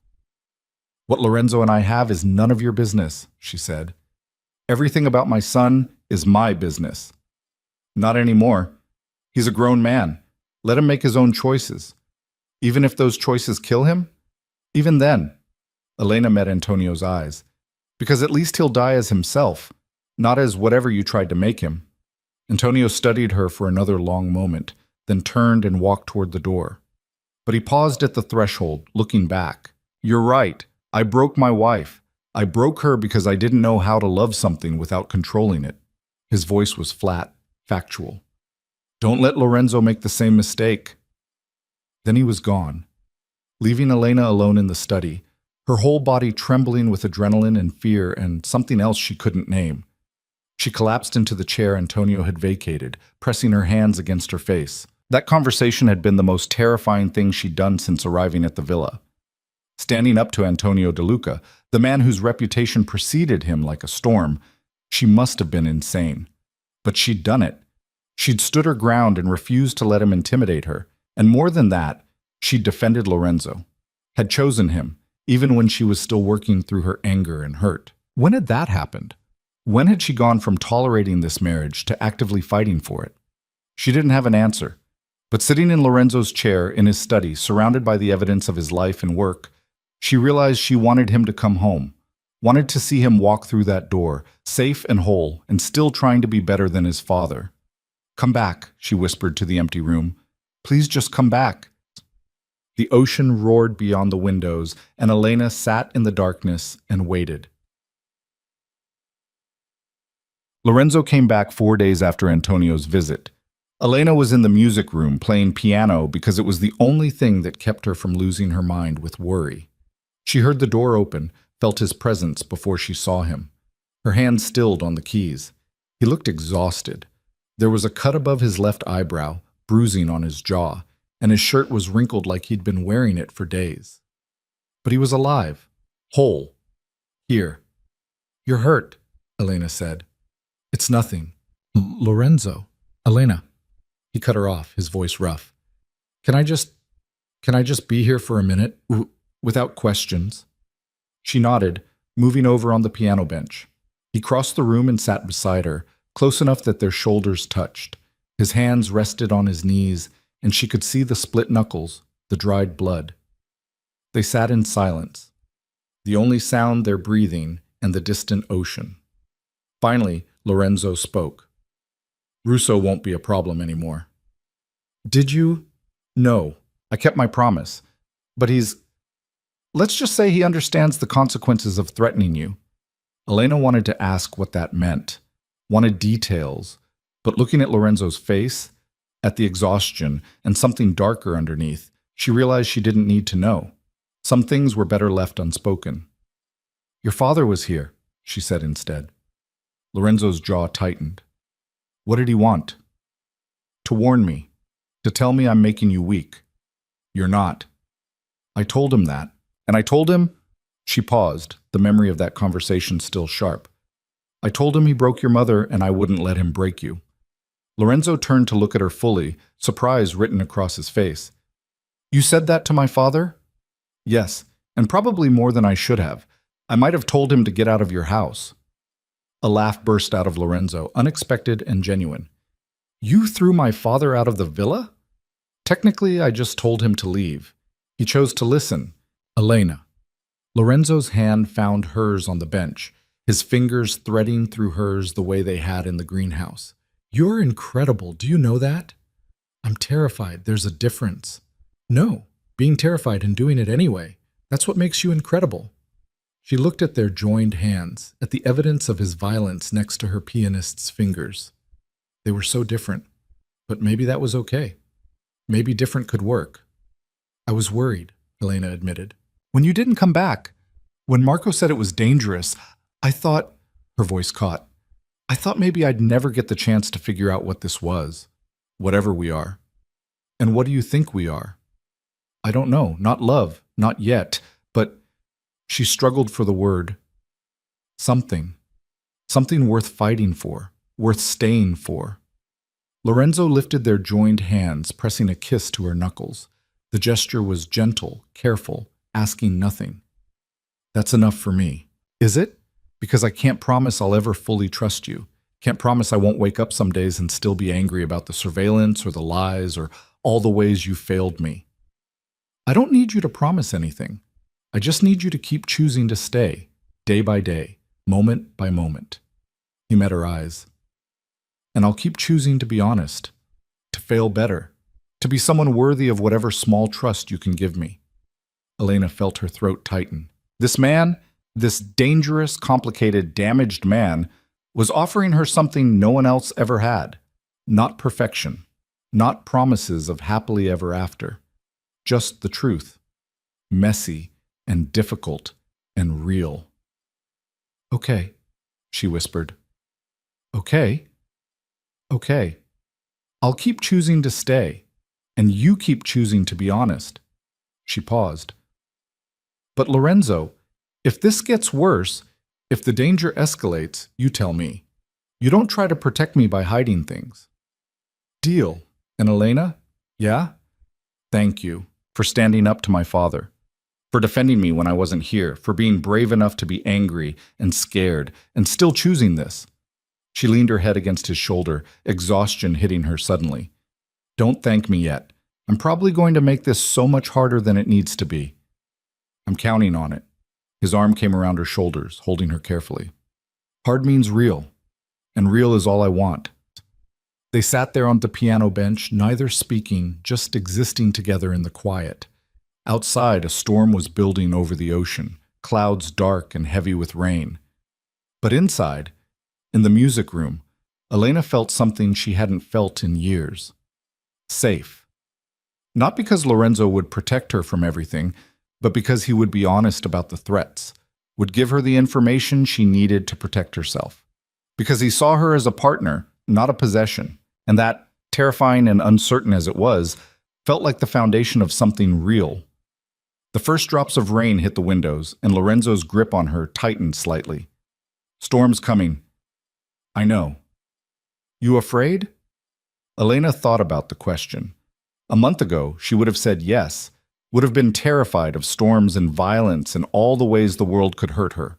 But now, sitting here with this man who'd hurt her and was trying to do better, she realized the answer had changed. No, she said. Not anymore. Not of storms, anyway. What are you afraid of? The question was quiet, genuine. Elena considered it. What was she afraid of now? Not Lorenzo, not really. Not the danger that came with his world, not even Antonio de Luca's disapproval. I'm afraid, she said slowly, that I'll forget how to fight, that I'll get comfortable and complacent and wake up one day to realize I've disappeared again. That this, whatever we're building, will become just another cage. Then we don't let it. Lorenzo's voice was firm. We keep pushing each other, keep being honest even when it hurts, keep choosing hard over easy. Promise? I promise. And Elena? Yeah? If you ever feel yourself disappearing, if you ever think I'm turning into my father or you're turning into your mother, you tell me. Immediately. We course correct. We don't let it happen. She nodded against his shoulder. Okay, deal. The storm broke fully then, rain lashing against the windows, wind howling through the villa. But Elena wasn't afraid, because for the first time in her life, she wasn't facing the storm alone. She was choosing to face it with someone. And that choice, difficult and dangerous and absolutely terrifying, felt like the bravest thing she'd ever done. The weeks that followed the storm felt like learning to breathe underwater. Difficult, disorienting, but necessary. Elena and Lorenzo circled each other carefully, testing the boundaries of their fragile truce, building something that felt less like a marriage and more like a partnership forged in honesty. Lorenzo kept his promise about transparency. When business required violence, he told her. When threats emerged, he shared them. When his father pushed back against his decisions, Elena heard about it before the dust settled. It wasn't comfortable. Some nights she lay awake thinking about the darkness woven through their lives, but it was real. And real, she'd learned, was worth more than comfortable. She started accompanying him to meetings. Not all of them. Some things were too dangerous, too volatile. But the legitimate business discussions, the negotiations with other families, the careful dance of power and territory. Lorenzo introduced her as his wife, his partner, and watched with barely concealed satisfaction as men who'd expected a decorative silence encountered Elena's sharp questions and sharper instincts instead. "You're enjoying this," she said one evening after a particularly tense negotiation. They were in the car heading back to the villa, and Lorenzo was smiling in that quiet way that transformed his face. "Watching Carmine Bianchi realize you understood his shell company structure better than he did? Yes, I enjoyed that immensely. I just read the reports you gave me. You read them and understood the implications. That's different." He reached across the seat, his hand finding hers. "You're good at this." "At what? Being suspicious of everyone?" "At seeing through performance. At recognizing when people are lying." He paused. "It's a useful skill in this world." Elena looked out the window at the darkening coastline. "I learned it from my father. Spent my whole childhood watching him perform one version of himself for the world and another behind closed doors. You get good at spotting the gaps between what people say and what they mean. I'm sorry you had to learn that way." "Don't be. It kept me alive." She squeezed his hand. "And it's keeping us alive now." The villa came into view, and Elena felt something she never expected. She was glad to see it. Somewhere along the way, this place had stopped being a cage and started being home. Not because it was safe or perfect, but because it was theirs. A space they were building together, decision by decision, choice by choice. Inside, Marco met them at the door, his expression carefully neutral. "Mr. DeLuca, Mrs. DeLuca, your father is here." Lorenzo's jaw tightened. "Where?" "The study. He's been waiting for 2 hours." Elena felt Lorenzo's hand tense in hers. Antonio's visits were never casual, never good news. "Do you want me there?" she asked quietly. "Yes, if you're willing. Always." They found Antonio at Lorenzo's desk again, and Elena felt a flash of irritation. The man had a gift for claiming space that wasn't his. But this time, when he looked up, his expression was different, less hostile, more resigned, maybe. "Father," Lorenzo said, "what do you want?" "To talk. About the business. About your future." Antonio's eyes flicked to Elena. "And about what you're building here." "If this is another lecture about Elena making me weak, it's not." Antonio stood, moving around the desk. "I was wrong. About her. About what she represents." The admission hung in the air, shocking in its simplicity. Elena exchanged a glance with Lorenzo, seeing her own surprise mirrored in his face. "You were wrong," Lorenzo repeated slowly. "Don't sound so shocked.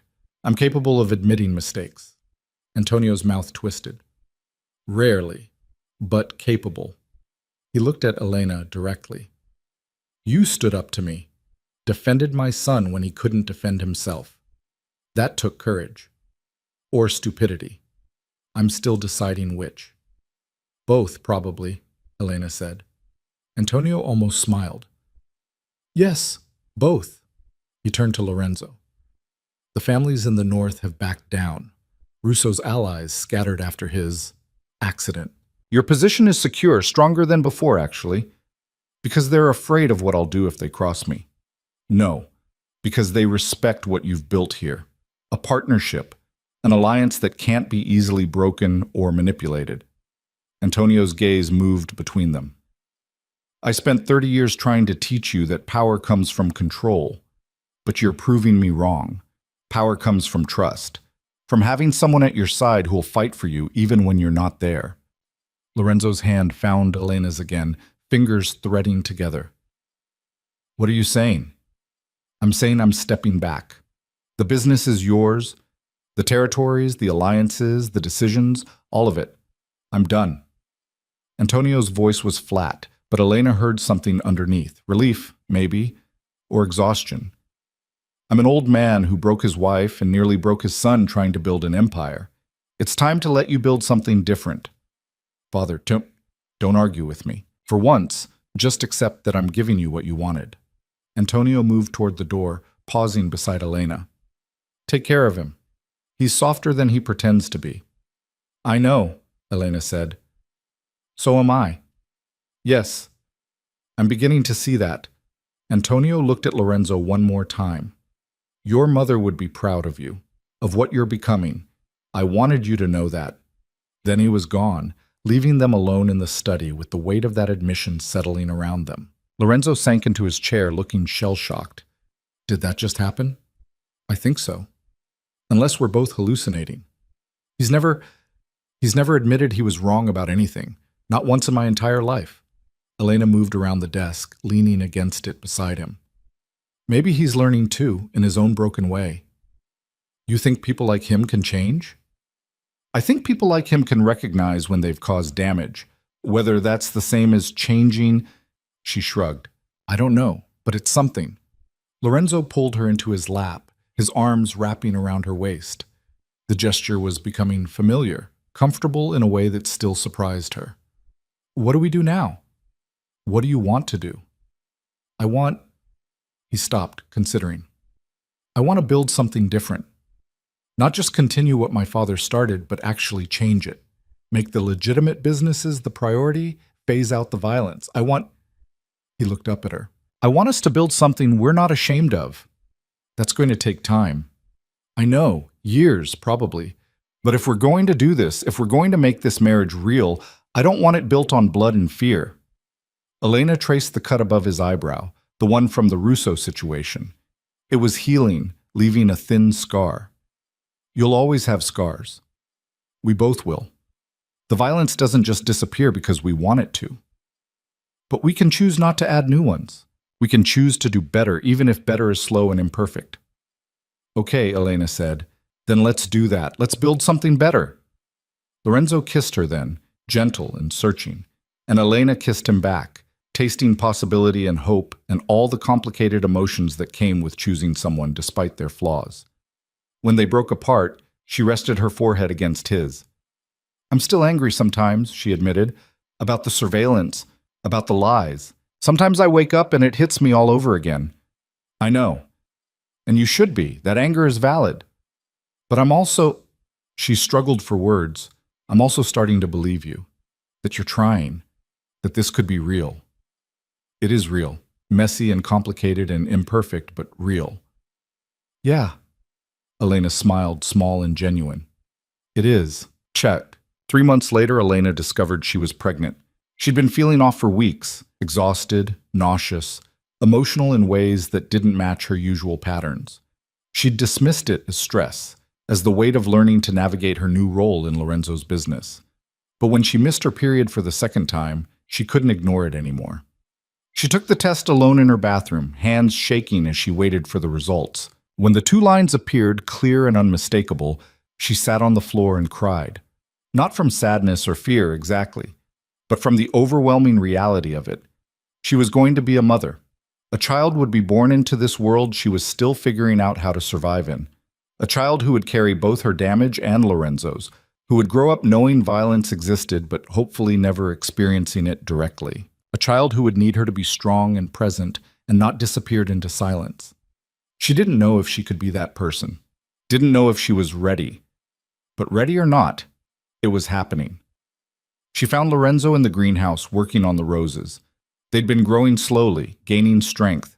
Some had even bloomed, small pink flowers that smelled like hope. We need to talk, Elena said. Lorenzo looked up, immediately reading something in her expression. What's wrong? Nothing's wrong. Or maybe everything's wrong. I don't know yet. She moved closer, her hands twisting together. Lorenzo, I'm pregnant. He went very still. The pruning shears in his hand dropped to the ground. You're pregnant. About 8 weeks, I think. I took a test this morning. Actually, I took 3 tests. All positive.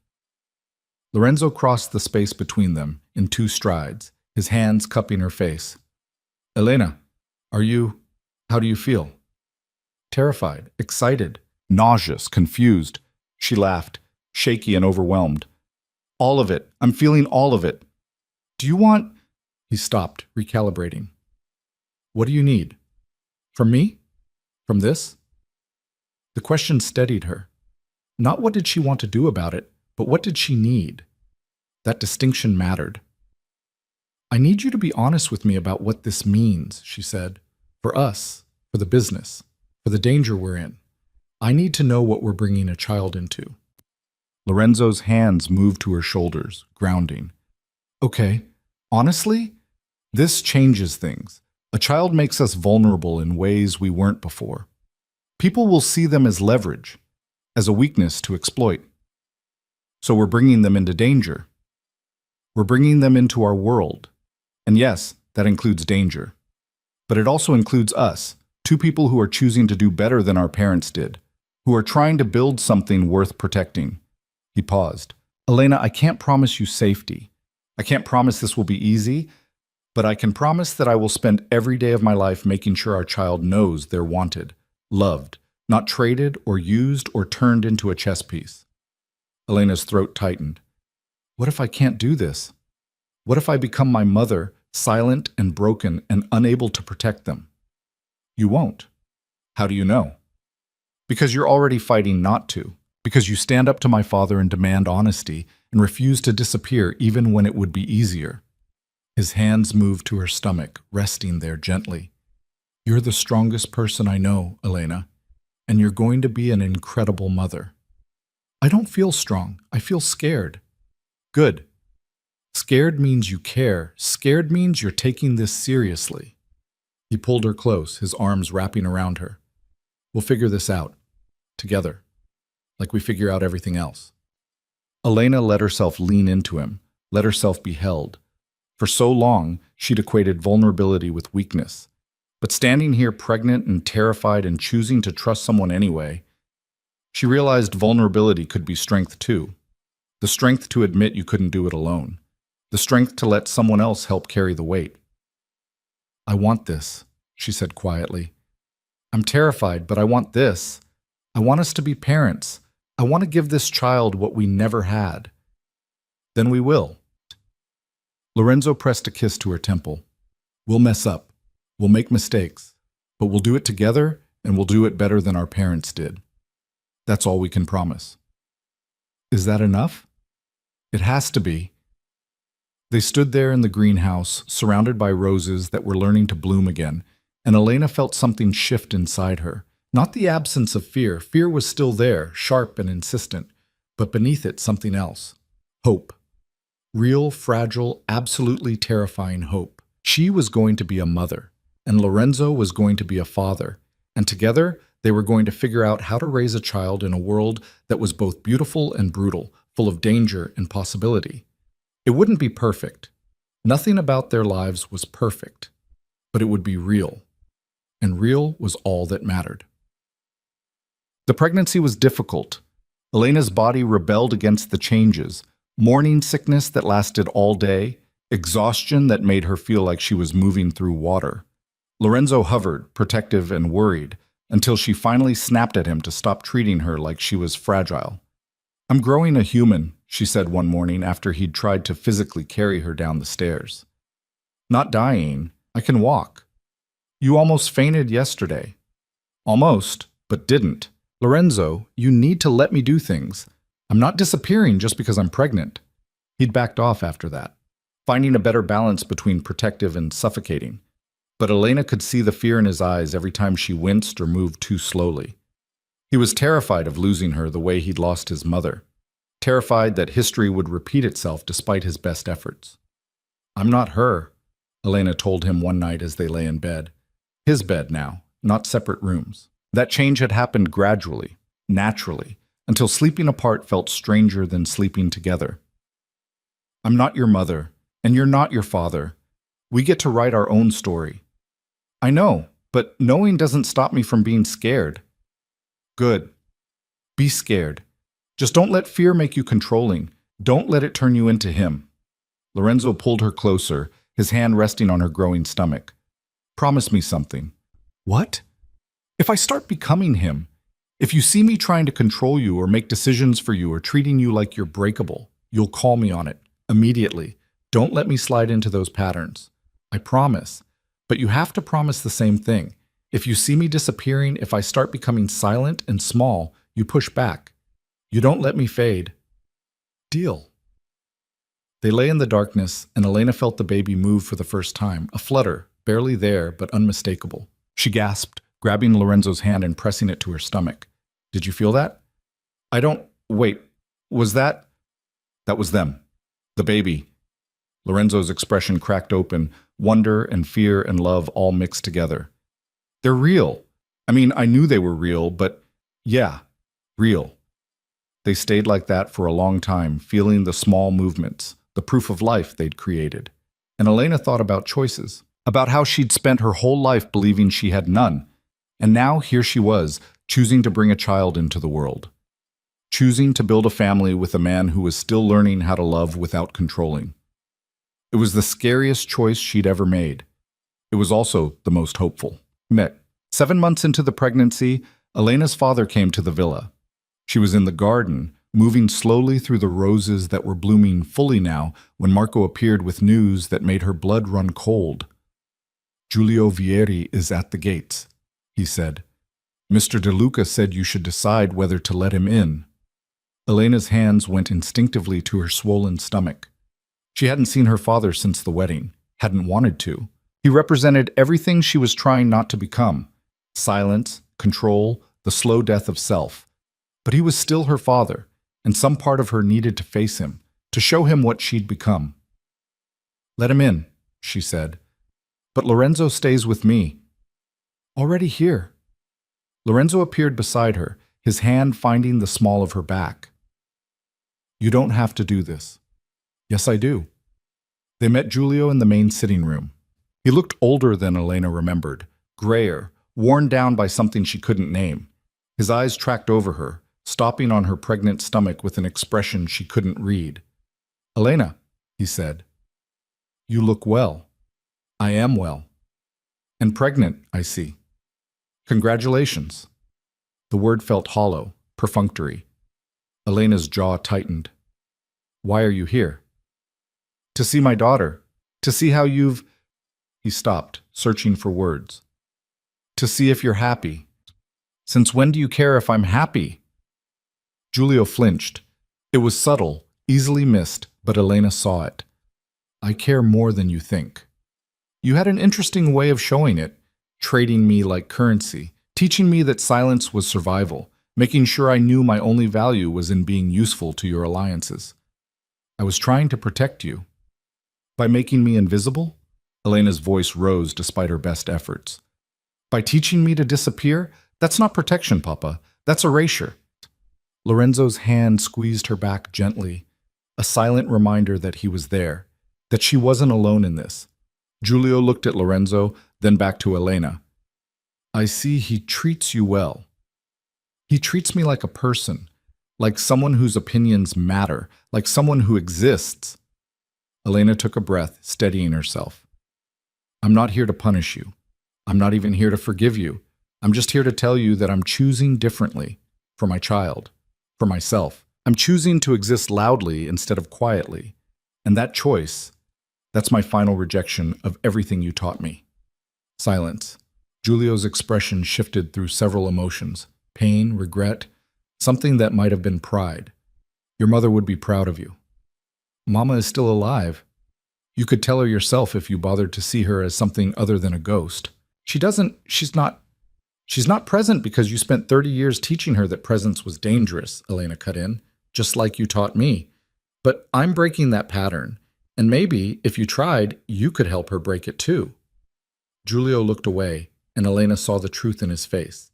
He didn't know how. Didn't know how to love without controlling, how to see his wife as anything other than what he'd made her. It was sad, tragic even. But it wasn't Elena's responsibility to fix. I should go, Giulio said. I just wanted to know that you were... He stopped, unable to finish. I'm okay, Elena said. Better than okay? I'm choosing my life instead of enduring it. That's all I needed you to see. Her father nodded once, formal and stiff. Then he looked at Lorenzo. Take care of her. She takes care of herself, Lorenzo said evenly. I just stand beside her while she does it. Something flickered in Giulio's expression. Understanding, maybe. Or the recognition of his own failures reflected back at him. He left without another word, and Elena watched him go with a strange mix of sadness and relief. "You okay?" Lorenzo asked after the door closed. "Yeah, I think I am." Elena turned to face him. "I needed to do that. Needed him to see that I survived him, that I became something other than what he tried to make me. You're incredible. You know that?" "I'm tired and pregnant, and my back hurts." Lorenzo smiled. "Incredible, tired, pregnant, and your back hurts. All of those things can be true." Elena laughed despite herself. "Take me to bed. I need to lie down before I fall down." "At your service." As Lorenzo helped her upstairs, Elena thought about her father, about the choices he'd made that had shaped her entire childhood, about the damage he'd done without even realizing it, and about how she was going to make different choices. Better choices. Choices that let her child know they were seen and heard and valued exactly as they were. It wouldn't be perfect. She'd mess up. She'd have days where old patterns crept in, where silence felt safer than speaking. But she'd keep fighting those patterns, keep choosing presence over absence, keep being the mother her own mother hadn't been allowed to be.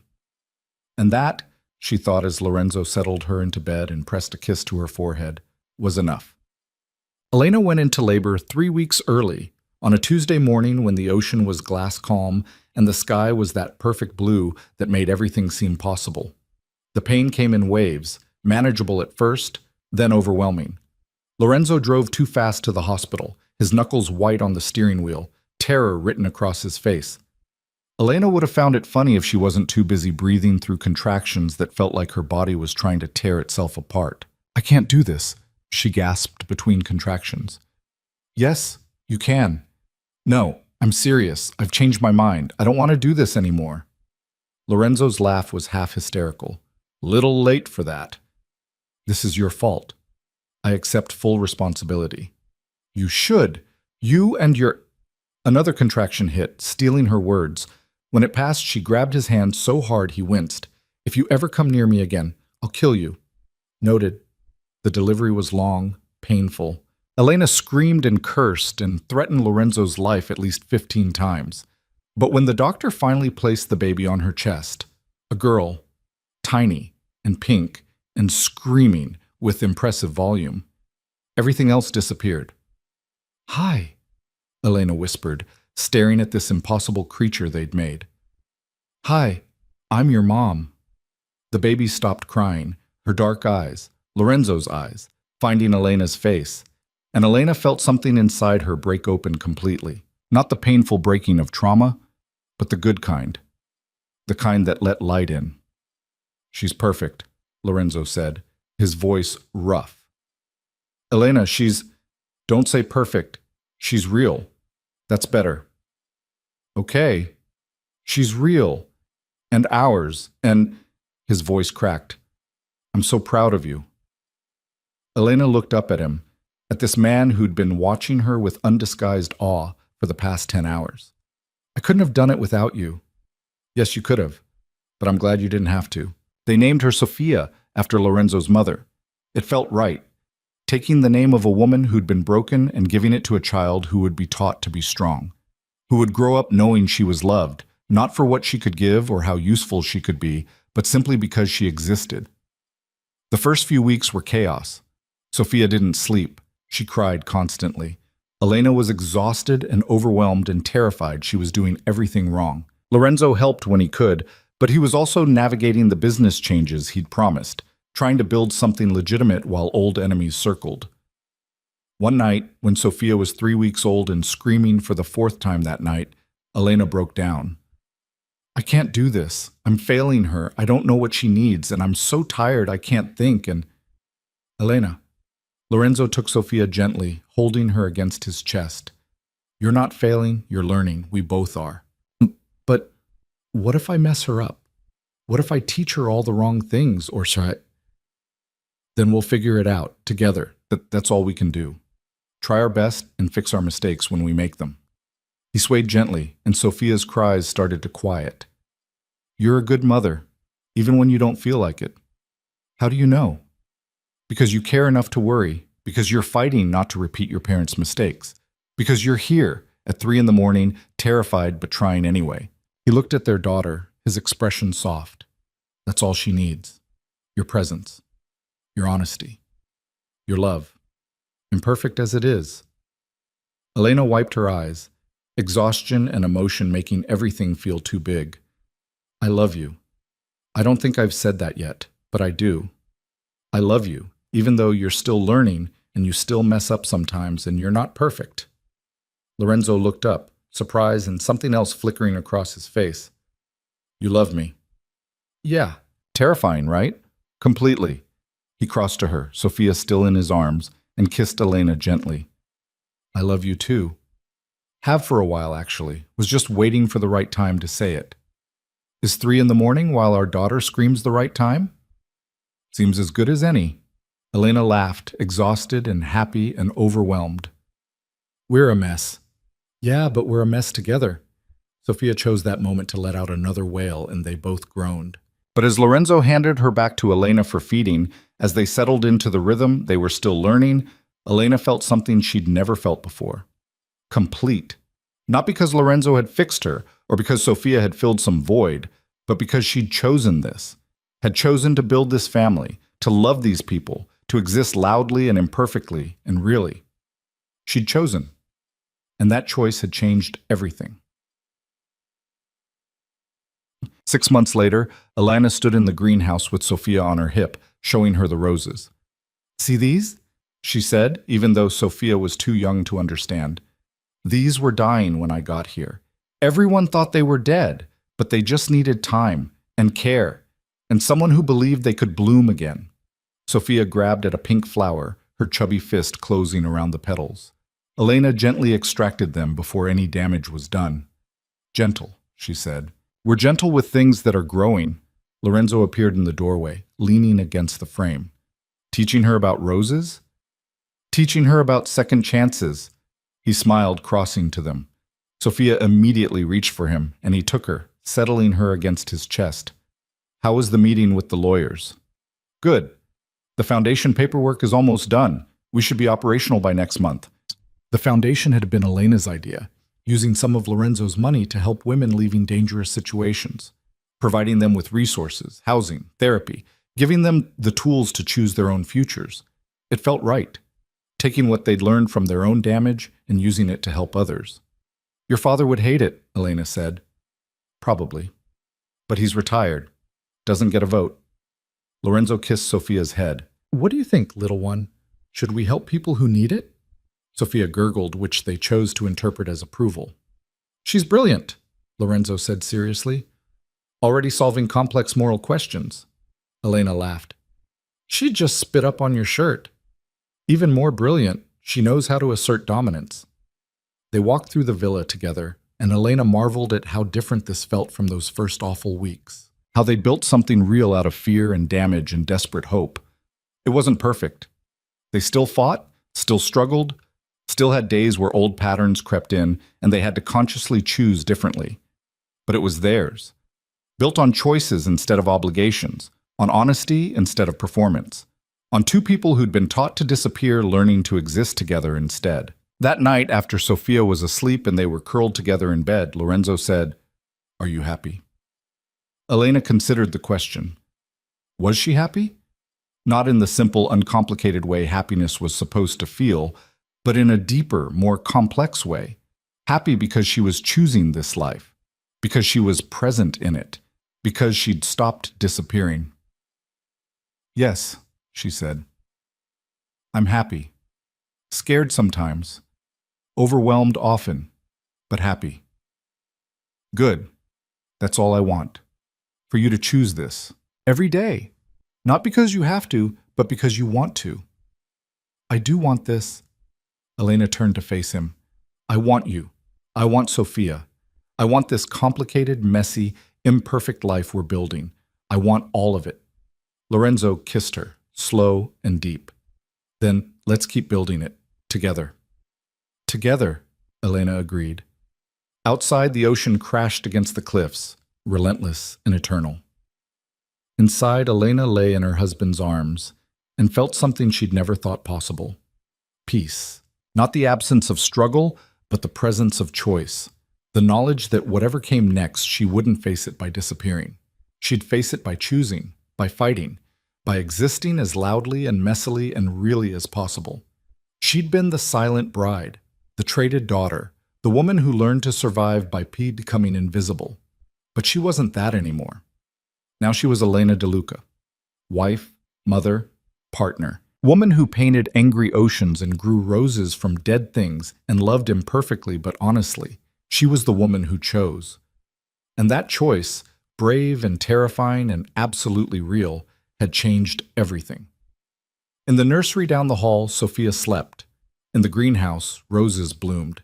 In this bed, two damaged people held each other and chose, every day, to keep trying, keep building, keep being real even when performance would be easier. It wasn't a fairy tale ending. There was no happily ever after, no promise that everything would always be okay. There would be struggles ahead, threats, failures, days when old wounds opened and they had to choose again whether to stay or run, but they would face it together, honestly, imperfectly. Really. And that, Elena thought, as sleep finally claimed her, was more than enough. It was everything.